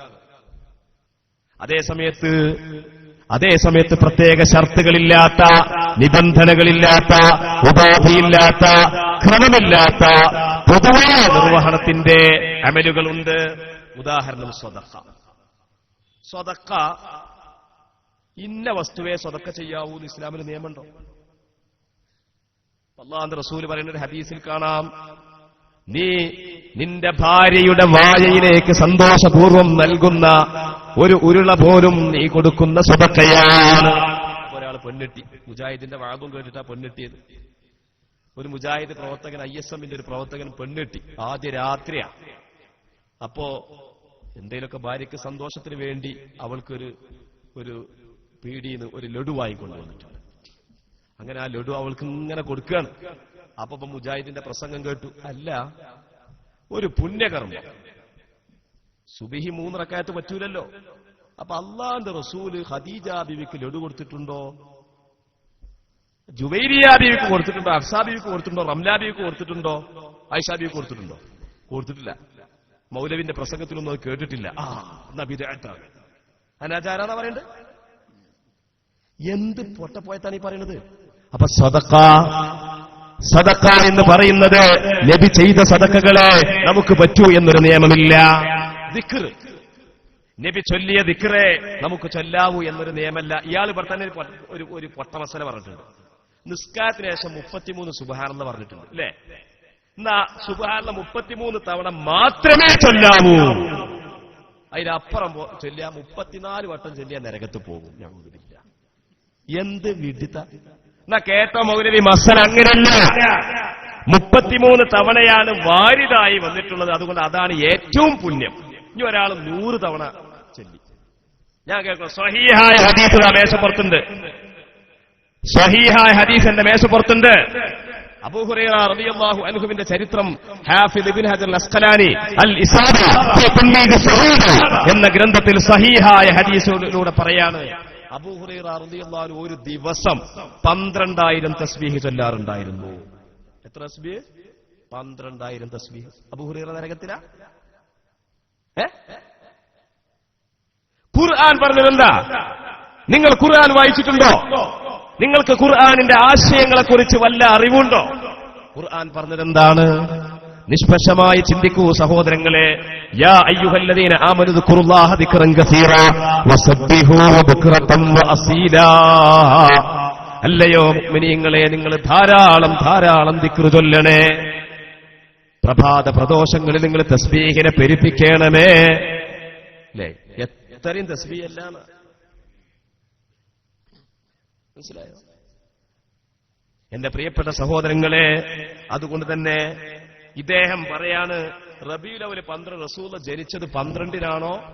ഇതൊക്കെ സംശയമുണ്ട്. അത്രേ നിങ്ങൾക്ക് സംശയം ഉണ്ടെങ്കിലും നിങ്ങൾ ഇതിന് ഇടപെടാതിരുന്നാ പോരെ. അല്ലാഹുവിന്റെ റസൂൽ റബീഉൽ അവ്വൽ മാസം 12-നാണ് പ്രസവിക്കപ്പെട്ടിട്ടുള്ളത് എന്ന് ഹാഫിദ് ഇബ്നു കസീർ തന്റെ അൽ ബിദായത്ത് വൻ നിഹായയിൽ പ്രഗൽഭരായ സ്വഹാബി വര്യന്മാരെ തൊട്ട് ഉദ്ധരിച്ചുകൊണ്ട് പറയുകയാണ്,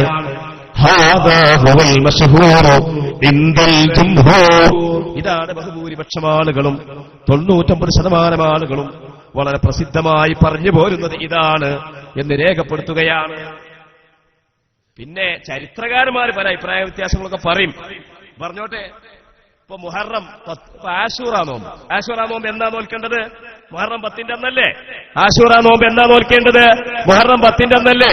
പക്ഷെ മുഹറം 10-ന്റെ അന്നല്ല ആശൂറ എന്ന അഭിപ്രായമുണ്ട്.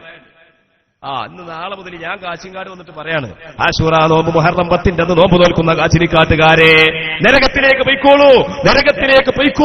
കാരണം അതിൽ അഭിപ്രായ വ്യത്യാസമുണ്ട്. എന്താണ് അഭിപ്രായ വ്യത്യാസമുണ്ട്? ഇറങ്ങാണ്ട് നരകത്ത് പോകാൻ പറയല. നിങ്ങൾക്ക് ഇസ്ലാമിന്റെ ഉസൂലിനെ കുറിച്ച്, ഇസ്ലാമിന്റെ അടിസ്ഥാന തത്വങ്ങളെ സംബന്ധിച്ച് വല്ല അറിവുമുണ്ടോ? അപ്പൊ സ്നേഹം എന്ന് പറഞ്ഞാല് എന്റെ സഹോദരികളെ പിൻപറ്റൽ മാത്രല്ല. സ്നേഹം എന്ന് പറഞ്ഞാൽ അല്ലാഹുവിന്റെ റസൂലിനെ വാനോളം പുകഴ്ത്താനുള്ള അവിടുത്തെ സവിശേഷതകൾ പഠിച്ചറിയുന്ന ഒരു മാനസികമായ അവസ്ഥയെക്കുറിച്ചാണ് സ്നേഹം എന്ന് പറയാ. അത് ഞാൻ കഴിഞ്ഞ വർഷത്തെ പ്രസംഗത്തിൽ ഈ നാട്ടുകാരോട് വിശദമായി പറഞ്ഞുകൊണ്ട് ആവർത്തിക്കുന്നില്ല. ഞാനൊരു ഉദാഹരണം പറയാം. സഹീഹുൽ ബുഖാരിയിൽ കാണാം, അബ്ദുള്ള എന്ന് പറയുന്ന ഒരു സഹാബി, അബ്ദുള്ള എന്ന് പറയുന്ന ഒരു സഹാബി ഉണ്ടായിരുന്നു. ആ സഹാബി ആളുകൾ ഹിമാർ എന്ന് വിളിച്ചിരുന്നു. ആ സഹാബി റസൂലുള്ളാഹിക്ക് വളരെ പ്രിയപ്പെട്ട സഹാബിയായിരുന്നു. അല്ലാഹുവിന്റെ റസൂലിന് ആ സഹാബിക്കും വളരെ ഇഷ്ടമായിരുന്നു. പ്രശ്നകലുഷിതമായ റസൂലുള്ളാഹിന്റെ മനസ്സിനെ സന്തോഷിപ്പിക്കുവാനും സമാധാനിപ്പിക്കുവാനും ആ സഹാബിയുടെ സാന്നിധ്യം ഏറെ ഉപകാരപ്പെട്ടിരുന്നു. പക്ഷേ ആ സഹാബിക്ക് ഒരു ചെറിയ ഡാമേജ് ഉണ്ടായിരുന്നു. എന്താണ്? കള്ളുടിച്ചു, മൂക്കറ്റം കള്ളുടിച്ചു. അങ്ങനെ റസൂലുള്ളാഹി അടിക്കാൻ വേണ്ടി ഉത്തരവിടും. അങ്ങനെ പിറ്റേന്നും കള്ളുടിച്ചും പിറ്റേന്നും കള്ളുടിച്ചും അടി കിട്ടും. ഇങ്ങനെയായിരുന്നു മൂപ്പരുടെ സ്വഭാവം. ഒരിക്കൽ സഹാബത്തിൽപ്പെട്ട ഒരാൾക്ക് ദേഷ്യം വന്നിട്ട് അടി കൊടുക്കുന്നതിന്റെ ഇടയിൽ പറഞ്ഞു, അല്ലാഹുവിന്റെ നാമത്തിലാവട്ടെ, എന്ത് കള്ളുടിയാനാണിത്? ഇത് റസൂലുള്ളാഹിന്റെ കർണപടത്തിൽ കേട്ടു. നബി പറഞ്ഞു, അരുത് മനുഷ്യ, അബ്ദുല്ലാഹിനെ കുറ്റം പറയരുത് മനുഷ്യ, ഫഇന്നഹു യുഹിബ്ബുല്ലാഹ വറസൂലഹു. അബ്ദുള്ള കള്ളുകുടിയനാണെങ്കിലും ഖൽബിൽ മഹബ്ബത്തുള്ളവനാണ്. അപ്പൊ കള്ളുടിയന്മാർക്കും മഹബ്ബത്തുണ്ടാവും. എത്ര ഹദീസുണ്ട്. ഒരു അറാബി വന്നുകൊണ്ട് റസൂലുള്ളാഹിനോട് പറയാണ്, മതസ്സാഅത്തു യാ റസൂലല്ലാഹ്, ഖിയാമത്ത് നാൾ എപ്പോഴാണ് നബിയേ? റസൂലുള്ളാഹി തിരിച്ചൊരു മറുചോദ്യം ചോദിക്കുകയാണ്, മാദാ അഅദത്ത, നീ എന്തൊക്കെയാണ് ഖിയാമത്ത് നാളിന്റെ മുമ്പായി ഒരുക്കി വെച്ചിട്ടുള്ളത്? ആ സമയത്ത് ആ സ്വഹാബി പറയുകയാണ്, ഹുബ്ബുല്ലാഹി വറസൂലിഹി, എന്റെ മനസ്സിൽ അല്ലാഹുവിനോടും റസൂലിനോടും വല്ലാത്ത സ്നേഹമാണ് നബിയേ. അപ്പൊ നബി തങ്ങൾ മറുപടി പറയാണ്, ഇന്നക മഅമൻ അഹ്ബബ്ത, തീർച്ചയായും നീ ആരെയാണോ സ്നേഹിച്ചത് അവരോടൊപ്പമാണു നീ. റസൂൽ മറുപടി പറയുകയാണ്.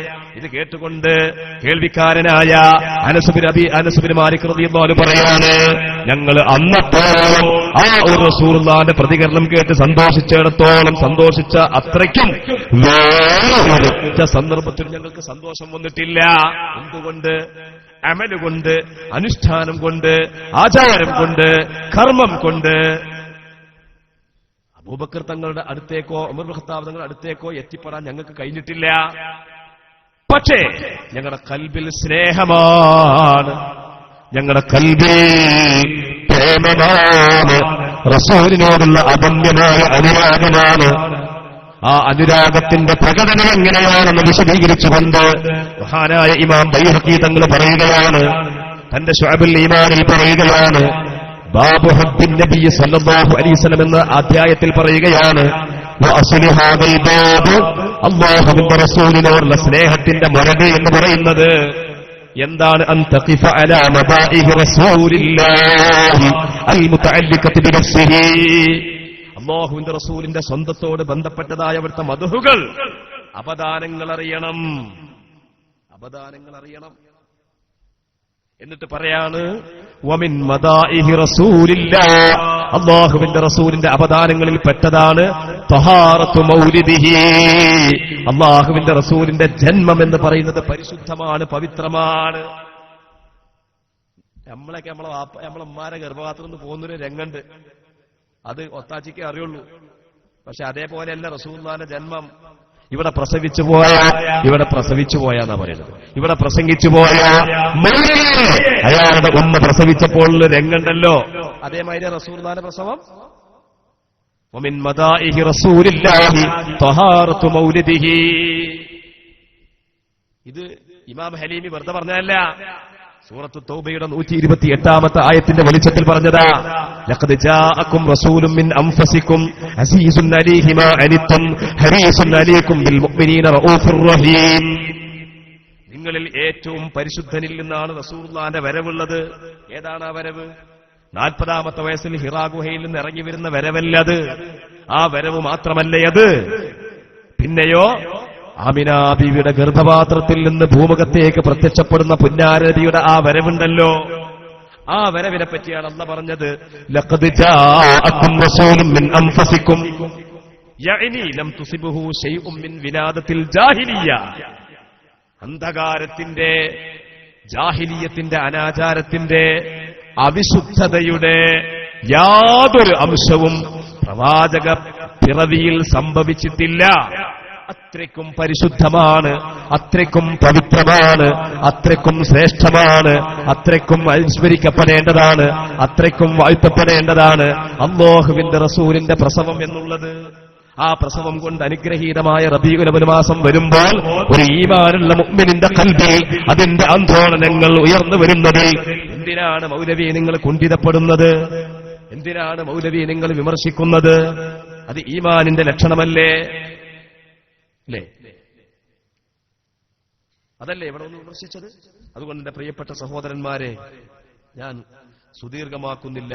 പിന്നെ അദ്ദേഹം ഇവിടെ പറഞ്ഞ ഒരു വലിയൊരു ആരോപണം, ഔദുബില്ല, യേശു ഈ ക്രിസ്ത്യാനിയാണ്. ഞാൻ കാമണിക്കൂർ കൂടി പറയും, ഇൻഷാ അല്ലാഹ് കാമണിക്കൂർ കൂടി പറയും.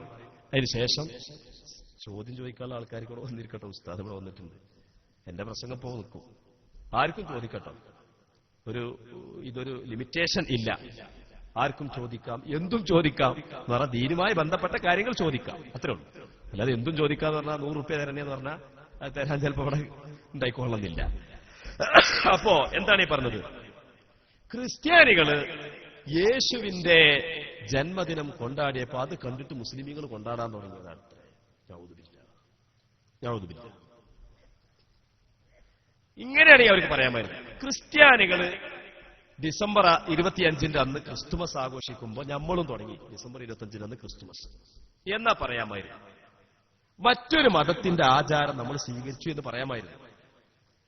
ഇത് ക്രിസ്ത്യാനിസത്തിന്റെ അബദ്ധജടിലമായ ത്രിയേകത്വവാദത്തിന്റെ കടക്കൽ കത്തിവെച്ച പ്രവാചക ശിരോമണി മുഹമ്മദ് മുസ്തഫ സല്ലല്ലാഹു അലൈഹി വസല്ലമ തങ്ങളുടെ ജന്മദിനാഘോഷം എങ്ങനെ ക്രിസ്ത്യാനിസത്തിന്റെ ഭാഗമാകുക? അത് ക്രിസ്ത്യാനിസത്തെ തച്ചു തകർക്കാനുള്ളതല്ലേ? അതെങ്ങനെ അതിന്റെ ഭാഗമാകാം?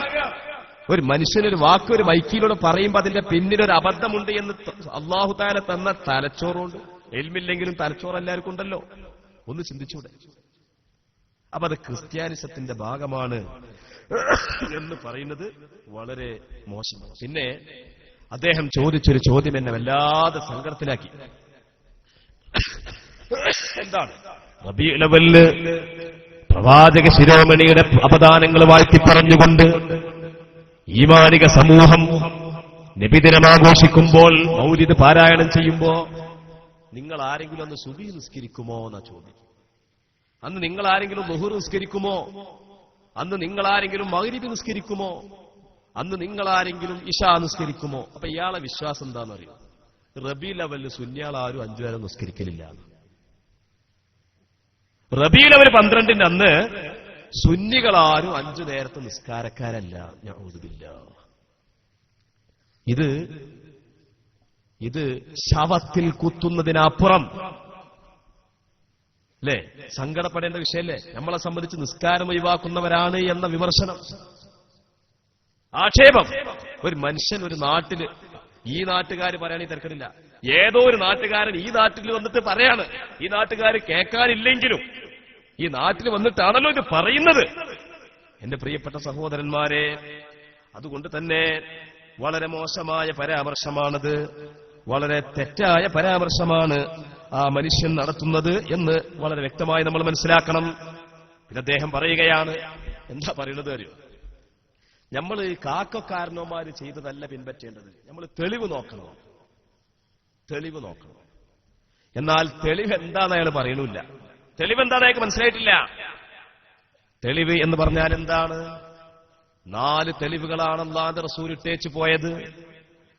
മതവിധികൾ കണ്ടെത്താൻ ഖുർആൻ നോക്കുക, അതുപോലെ ഹദീസ് നോക്കുക, മുജ്തഹിദുകളായ ഇമാമുമാരുടെ ഇജ്മാ പരിശോധിക്കുക. ഈ 3 തെളിവുകളെയും മാറ്റിവെച്ചുകൊണ്ടുള്ള ഗവേഷണത്തിന്റെ അടിസ്ഥാനത്തിൽ കണ്ടെത്തുന്ന മതവിധി. അപ്പൊ ഒരു ചോദ്യം ഉണ്ടാവും, ഇതൊന്നും ഇപ്പൊ ഞമ്മക്ക് കഴിയൂലല്ലോ. നമ്മൾ ചെറുപ്പത്തിൽ 5ാം ക്ലാസ് വരെ കഴിഞ്ഞ് പിന്നെ വയറിങ്ങിന് പോയി, അല്ലെങ്കിൽ ഗൾഫിൽ പോയി, അതല്ലെങ്കിൽ വണ്ടി വാങ്ങി, അതല്ലെങ്കിൽ മറ്റു ജോലി ചെയ്തു. നമ്മൾ ജീവിതത്തിന്റെ 24 മണിക്കൂറും ഇസ്ലാമിന്റെ മതവിധികളുടെ നിർദ്ധാരണത്തിന് വേണ്ടി സമയം ചെലവാക്കാൻ നമുക്ക് അവസരം കിട്ടിയിട്ടില്ലല്ലോ, പാണ്ഡിത്യമില്ലല്ലോ, ഇൽമില്ലല്ലോ. അപ്പൊ നമ്മളെന്താ ചെയ്യാ? സാധാരണക്കാരനായ ഞാനും നിങ്ങളും എന്താ ചെയ്യാ? മൗലവിന്റെ പ്രസംഗത്തിൽ കേട്ടിട്ടാണോ മനസ്സിലാക്കേണ്ടത്? എന്താ ചെയ്യേണ്ടത്?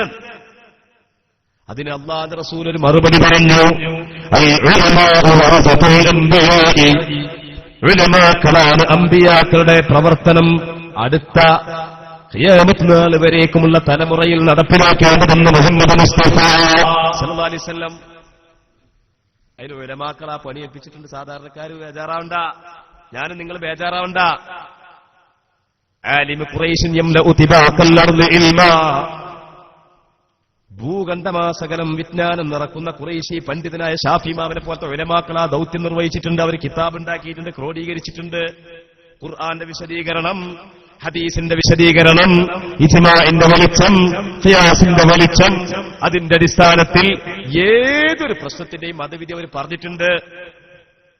ഇപ്പൊ മരണാനന്തര കർമ്മങ്ങളുടെ മതവിധി എന്താ? ഇവിടെ അയാൾ പ്രസംഗിച്ചം പറഞ്ഞു, മരിച്ച ആൾക്ക് കൂലിട്ടാൻ വേണ്ടി ഭക്ഷണം ഉണ്ടാക്കി കൊടുക്കുന്നത് ഷാഫി മദ്ഹബിനെതിരാണ്.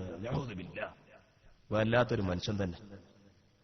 ഷാഫിഈ മദ്ഹബിലെ ഏറ്റവും പ്രാമാണികനായ ഇമാമാണ് ഇമാമുന സുയൂത്തി റഹ്മത്തുള്ളാഹി അലൈഹി. നിങ്ങൾ കേട്ടിട്ടുണ്ടാവും, സുയൂത്തി ഇമാമിന്റെ എത്രയോ കിതാബ് ഒരു പക്ഷേ നമ്മളെ പള്ളിക്കുണ്ടാവും. കാച്ചിൻകാട്ട് പള്ളിക്ക് ചെന്ന് നോക്കുള്ളൂ. ആ സുയൂത്തി ഇമാമിന് അൽഹാവിലിൽ ഫതാവ എന്ന് പറഞ്ഞിട്ടൊരു ലോകപ്രസിദ്ധ കിതാബുണ്ട്. ആ കിതാബിൽ 10-20 പേജ് വിശദീകരിച്ചൊരു കാര്യമുണ്ട്. എന്താണെന്നറിയോ? ഇമാം അഹ്മദ് റളിയല്ലാഹു അൻഹു ഇമാമു സുന്നയല്ലേ, അദ്ദേഹത്തിന്റെ കിതാബ് സുഹ്ദ് എന്ന കിതാബിലും മറ്റനേകം ഹദീസിന്റെ കിതാബുകളിലും പറയുന്ന ഒരു ആചാരമുണ്ട്. എന്താണെന്നറിയോ?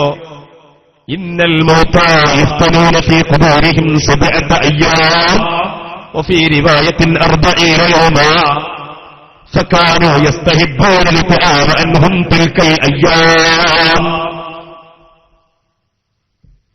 ഒരാൾ മരിച്ചുപോയാൽ മരണാനന്തരം ജീർണിതാവസ്ഥ എന്നല്ല, മരണാനന്തരം ഒരുപാട് മരണാനന്തരം എന്ന് പറഞ്ഞാൽ ഒരു ജീവിതമാണ്. മരണവും മരണാനന്തര ജീവിതവും അതാണ് നമ്മളെ വയലിന്റെ വിഷയം തന്നെ. അതാ മരണവും മരണാനന്തര ജീർണതയും എന്നാണോ? മരണവും മരണാനന്തര ജീർണതയും എന്ന് വഹാബി പറയുമ്പോൾ സുന്നികളെന്താണ്? മരണവും മരണാനന്തര ജീവിതവും എന്നാണ്. അപ്പൊ മരണാനന്തര ജീവിതത്തിൽ 7 ദിവസം അല്ലെങ്കിൽ 40 ദിവസം പരീക്ഷണമുണ്ട് മയ്യത്തിന്. അതുകൊണ്ട് ഫക്കാനു സ്വഹാബിമാർ, 1,00,000-ൽ പരം വരുന്ന സ്വഹാബിമാർ. നേരത്തെ സ്വാഗത പ്രസംഗത്തിൽ ഉസ്താദ് പറഞ്ഞില്ലേ, ആ സ്വഹാബത്തിന്റെ പക്ഷം പിടിച്ചവർ വിജയിച്ചുവെന്ന്. ആ സഹാബിമാരായിരുന്നു മയ്യത്തിന് വേണ്ടി ആളുകൾക്ക് അന്നദാനം ചെയ്യാറുണ്ടായിരുന്നു. തിൽക്കൽ അയ്യാം, പ്രസ്തുത ദിവസങ്ങളിൽ.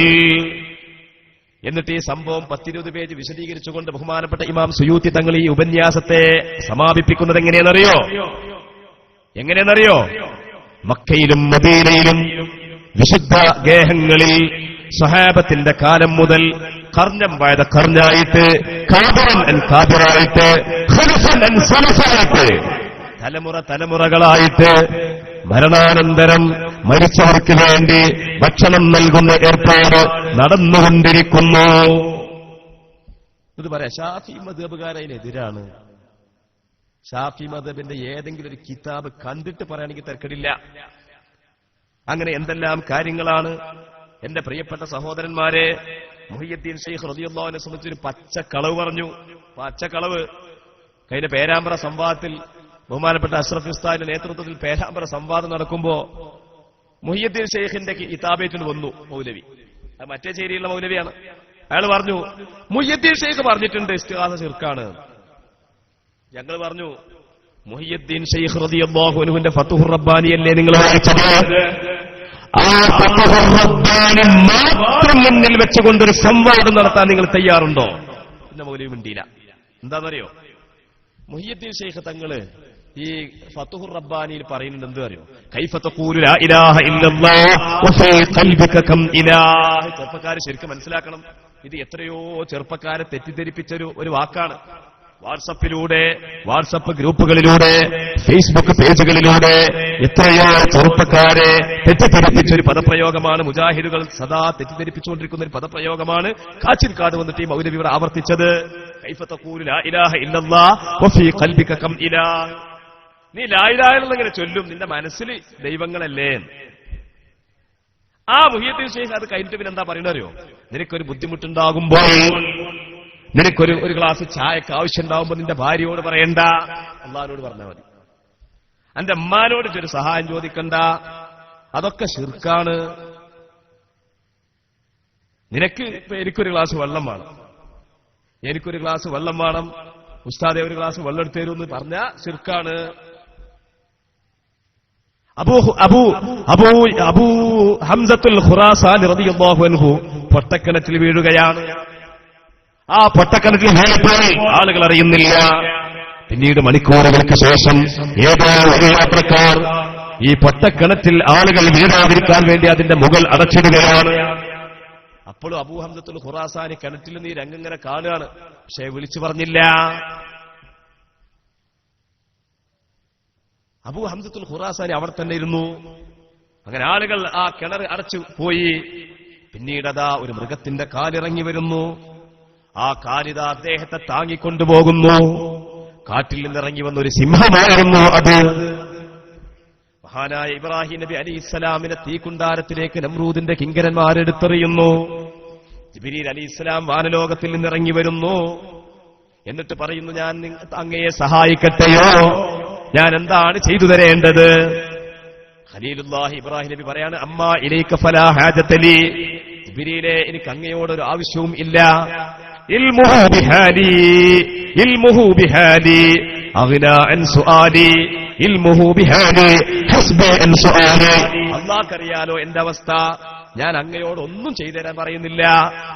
അപ്പൊ ഇത് ഔലിയാക്കളെ ഭാഷയാണത്. ആ ഭാഷയിൽ പറഞ്ഞ ശിർക്കാണത്. അത് ഇസ്ലാം എന്ന് പുറത്തു പോകുന്ന ശിർക്കല്ല. അത് ഉയർന്ന മഖാമിൽ നിലകൊള്ളുന്ന ആളുകൾ പറയുന്ന സംസാരമാണ്. ആ സംസാരം ഒരിക്കലും തന്നെ സാമാന്യവൽക്കരിക്കേണ്ടതല്ല. അത് സാധാരണക്കാരോട് പറയേണ്ടതല്ല. ഒരു ഉദാഹരണം കൂടി പറയാം. സ്വഹീഹ് മുസ്ലിമിൽ കാണാം, അല്ലാഹുവിന്റെ റസൂൽ സ്വല്ലല്ലാഹു അലൈഹി വസല്ലമ തങ്ങൾ എന്ത് ചെയ്തു എന്നല്ലേ? 9 വരുന്ന സ്വഹാബിമാരോട് ബൈഅത്ത് ചെയ്യുകയാണ്. നിങ്ങൾ ശിർക്കിന്റെ ആളുകളാവരുതേ, നിസ്കാരം നിർവഹിക്കണേ, നോമ്പ് നോൽക്കണേ, ഇങ്ങനെയുള്ള കാര്യങ്ങളൊക്കെ ബൈഅത്ത് ചെയ്യുകയാണ്, ഉടമ്പടി ചെയ്യുകയാണ്. അതിനുശേഷം അതൊക്കെ പരസ്യമായിട്ട് ഉറക്കെ പറയുകയാണ്. പിന്നീട് വഅസറ കലിമതൻ ഖഫിയ്യ, വളരെ ഗോപ്യമായി, വളരെ രഹസ്യമായി ആ സഹാബിമാരോട് ഒരു കാര്യം പറയാണ്. ലാ തസ്അലുന്നാസ ശൈആ, ജനങ്ങളോട് ഒന്നും ചോദിക്കരുത്, എന്റെ കാര്യം ആരോടും ചോദിക്കരുത്. അത് വിശദീകരിച്ചുകൊണ്ട് മുസ്ലിമിൽ കാണാം, സ്വഹീഹ് മുസ്ലിമിൽ സ്വഹീഹ ഹദീസ. അത് ബാക്കിയുള്ള സഹാബിമാരോട് റസൂൽ പഠിപ്പിച്ചിട്ടില്ല. മനക്കരുത്തുള്ള, മനക്കട്ടിയുള്ള, തവക്കുലിന്റെ മഖാമിൽ വിരാജിക്കുന്ന ആ സ്വഹാബിമാർ, അവർക്ക് നൽകിയ തർബിയത്താണത്. ആ സ്വഹാബിമാരുടെ കയ്യിൽ നിന്ന് അറബികൾ സാധാരണ പിടിക്കാറുള്ള ചാട്ടവാർ നിലത്തേക്ക് വീണാൽ പോലും അതൊന്ന് എടുത്തു തരുമോ എന്നവർ ചോദിക്കാറില്ലായിരുന്നു. അതിന്റെ അർത്ഥം, ഇനിയിപ്പോ നമ്മളെ കീശീന്ന് ഒരു പൈസ കീശി നാണയം ചാടി, അപ്പൊ ഞാൻ പറഞ്ഞു അതൊന്ന് എടുത്തു തരുമോ പറഞ്ഞാൽ, അപ്പൊ ഞാൻ നേരത്തെ എന്റെ ലാപ്ടോപ്പ് ഞാൻ കൊണ്ടുവരാൻ മറന്നിരുന്നു. അപ്പൊ ഞാനൊരു മുത്താലിമിനെ വിളിച്ചിട്ട് ആ ലാപ്ടോപ്പ് കൊണ്ടുവരാൻ വേണ്ടി ആവശ്യപ്പെട്ടു. അത് ശിർക്ക? ഈ ഹദീസ് ഓതിക്കാതെ ശിർക്കാന്ന് പറയാൻ പറ്റുമോ? ഈ സഹാബിമാർ, ഈ 9 വരുന്ന സഹാബിമാർ, അവരുടെ കയ്യിൽ നിന്ന് ചാട്ടവാറോ വല്ല പേനയോ നിലത്തേക്ക് വീണാൽ അത് എടുത്തു തരാൻ വേണ്ടി പോലും അവർ ആവശ്യപ്പെടാറില്ലായിരുന്നു.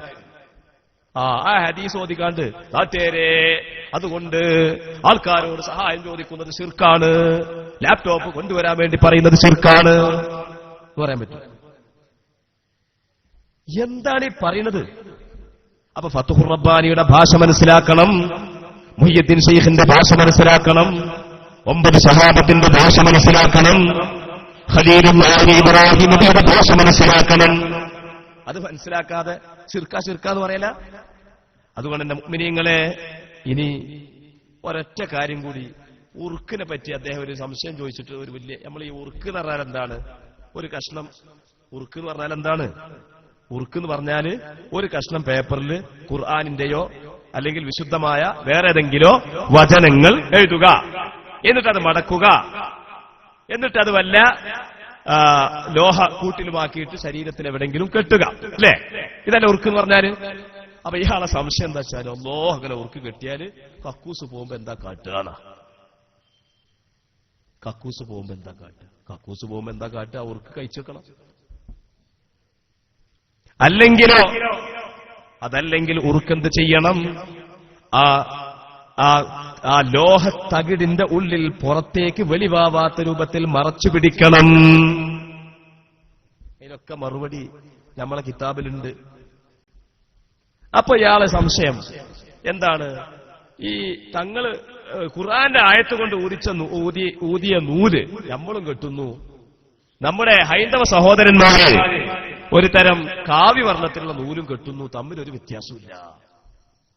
എന്നപ്പോ അങ്ങനെ പറയുകയാണെങ്കിൽ വെള്ള തുണി ഞാനും ധരിച്ചു, അതുപോലെ കറുത്ത തുണി അയ്യപ്പ ഭക്തനും ധരിച്ചു, ഒരു വ്യത്യാസമില്ല എന്നാ? അയ്യപ്പ ഭക്തൻ കറുത്ത തുണി ധരിച്ചു, ഞാൻ വെളുത്ത തുണി ധരിച്ചു, രണ്ടും തമ്മിൽ വ്യത്യാസമില്ലാന്ന? വ്യത്യാസമില്ല എന്ന് പറയുന്നവന് തലയിൽ വല്ലതുണ്ടോ? ഞാൻ ഒറ്റ ചോദ്യം ചോദിച്ചുകൊണ്ട് നിർത്തട്ടെ. അള്ളാഹുവിന്റെ റസൂലിന്റെ അടുക്കൽ ഇതുപോലെ ഒരു മന്ത്രം കൊണ്ടുവരപ്പെടുകയാണ്. ആ മന്ത്രം ശരിയാണോ തെറ്റാണോ? അപ്പൊ അതിന് അള്ളാഹുവിന്റെ റസൂൽ പറഞ്ഞ മറുപടി എന്താണെന്നറിയോ? നിങ്ങൾ ആ മന്ത്രിച്ചൂതിയത് എനിക്കൊന്ന് കാണിച്ചു തരണേ. അപ്പൊ കാണിച്ചെടുത്തപ്പോ അതിൽ കുഴപ്പമൊന്നുമില്ല. അപ്പൊ നബി തങ്ങൾ പറയാണ്,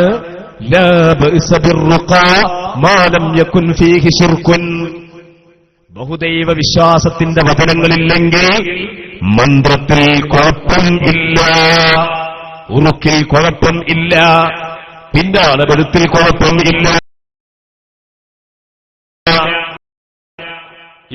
ഇല്ലാന്ന് റസൂല് പഠിപ്പിക്കുമ്പോ പിന്നെ എന്തിനാണ് ഉണ്ട് എന്ന് പറയുന്നത്? എന്തിനാ? അതുകൊണ്ടാണ് ഈ സഹോദരൻ, ഇവിടെ പ്രസംഗിച്ചു പോയ സഹോദരൻ, അദ്ദേഹത്തിന്റെ പ്രസംഗത്തിൽ പറഞ്ഞ പരാതി, ഞങ്ങളെ എല്ലാവരും പുത്തൻവാദികളായിട്ടാണ് കാണുന്നത്, സമൂഹം അങ്ങനെയാണ് വീക്ഷിക്കുന്നത് എന്ന് അദ്ദേഹം ഇവിടെ ഒരു പരാതി പറഞ്ഞു. ആ പരാതിക്ക് അദ്ദേഹത്തിനോടുള്ള സമാധാനം, അദ്ദേഹത്തിന് കൊടുക്കുന്ന സമാധാനം, നിങ്ങളുടെ പരാതിക്ക് കാരണം നിങ്ങളാണ് വിവസ്ത്രനായിട്ടുള്ളത്, നിങ്ങളാണ് നഗ്നനായിട്ടുള്ളത്, നിങ്ങളാണ് ലാ ഇലാഹ ഇല്ലല്ലയെ അട്ടിമറിച്ചത്, നിങ്ങളാണ് മുഹമ്മദുർ റസൂലുള്ളയെ അട്ടിമറിച്ചത്, നിങ്ങളാണ് സുന്നത്തിനെ ബിദ്അത്താക്കിയത്, നിങ്ങളാണ് ബിദ്അത്തിനെ സുന്നത്താക്കിയത്, നിങ്ങളാണ് നബിദിനത്തിന്റെ അന്ന് സങ്കടപ്പെടുകയാണ് ആചരിക്കേണ്ടത് പറഞ്ഞ് നിങ്ങളെ വിശ്വാസങ്ങൾ പറഞ്ഞത്. അത് കാരണത്താലാണ് ഇവിടുത്തെ ജനങ്ങൾ നിങ്ങളെ പുത്തൻവാദികളായിട്ട് കാണുന്നത് എന്ന് മാത്രമാണ് ഇതിനുള്ള മറുപടി എന്നുണർത്തിക്കൊണ്ട്, എന്നോർമ്മപ്പെടുത്തിക്കൊണ്ട് വാക്കുകൾ നിർത്തുന്നു. വആഖിറു ദഅ്വാനാ അൽഹംദുലില്ലാഹി റബ്ബിൽ ആലമീൻ. അസ്സലാമു അലൈക്കും വറഹ്മത്തുള്ളാഹി വബറകാതുഹു.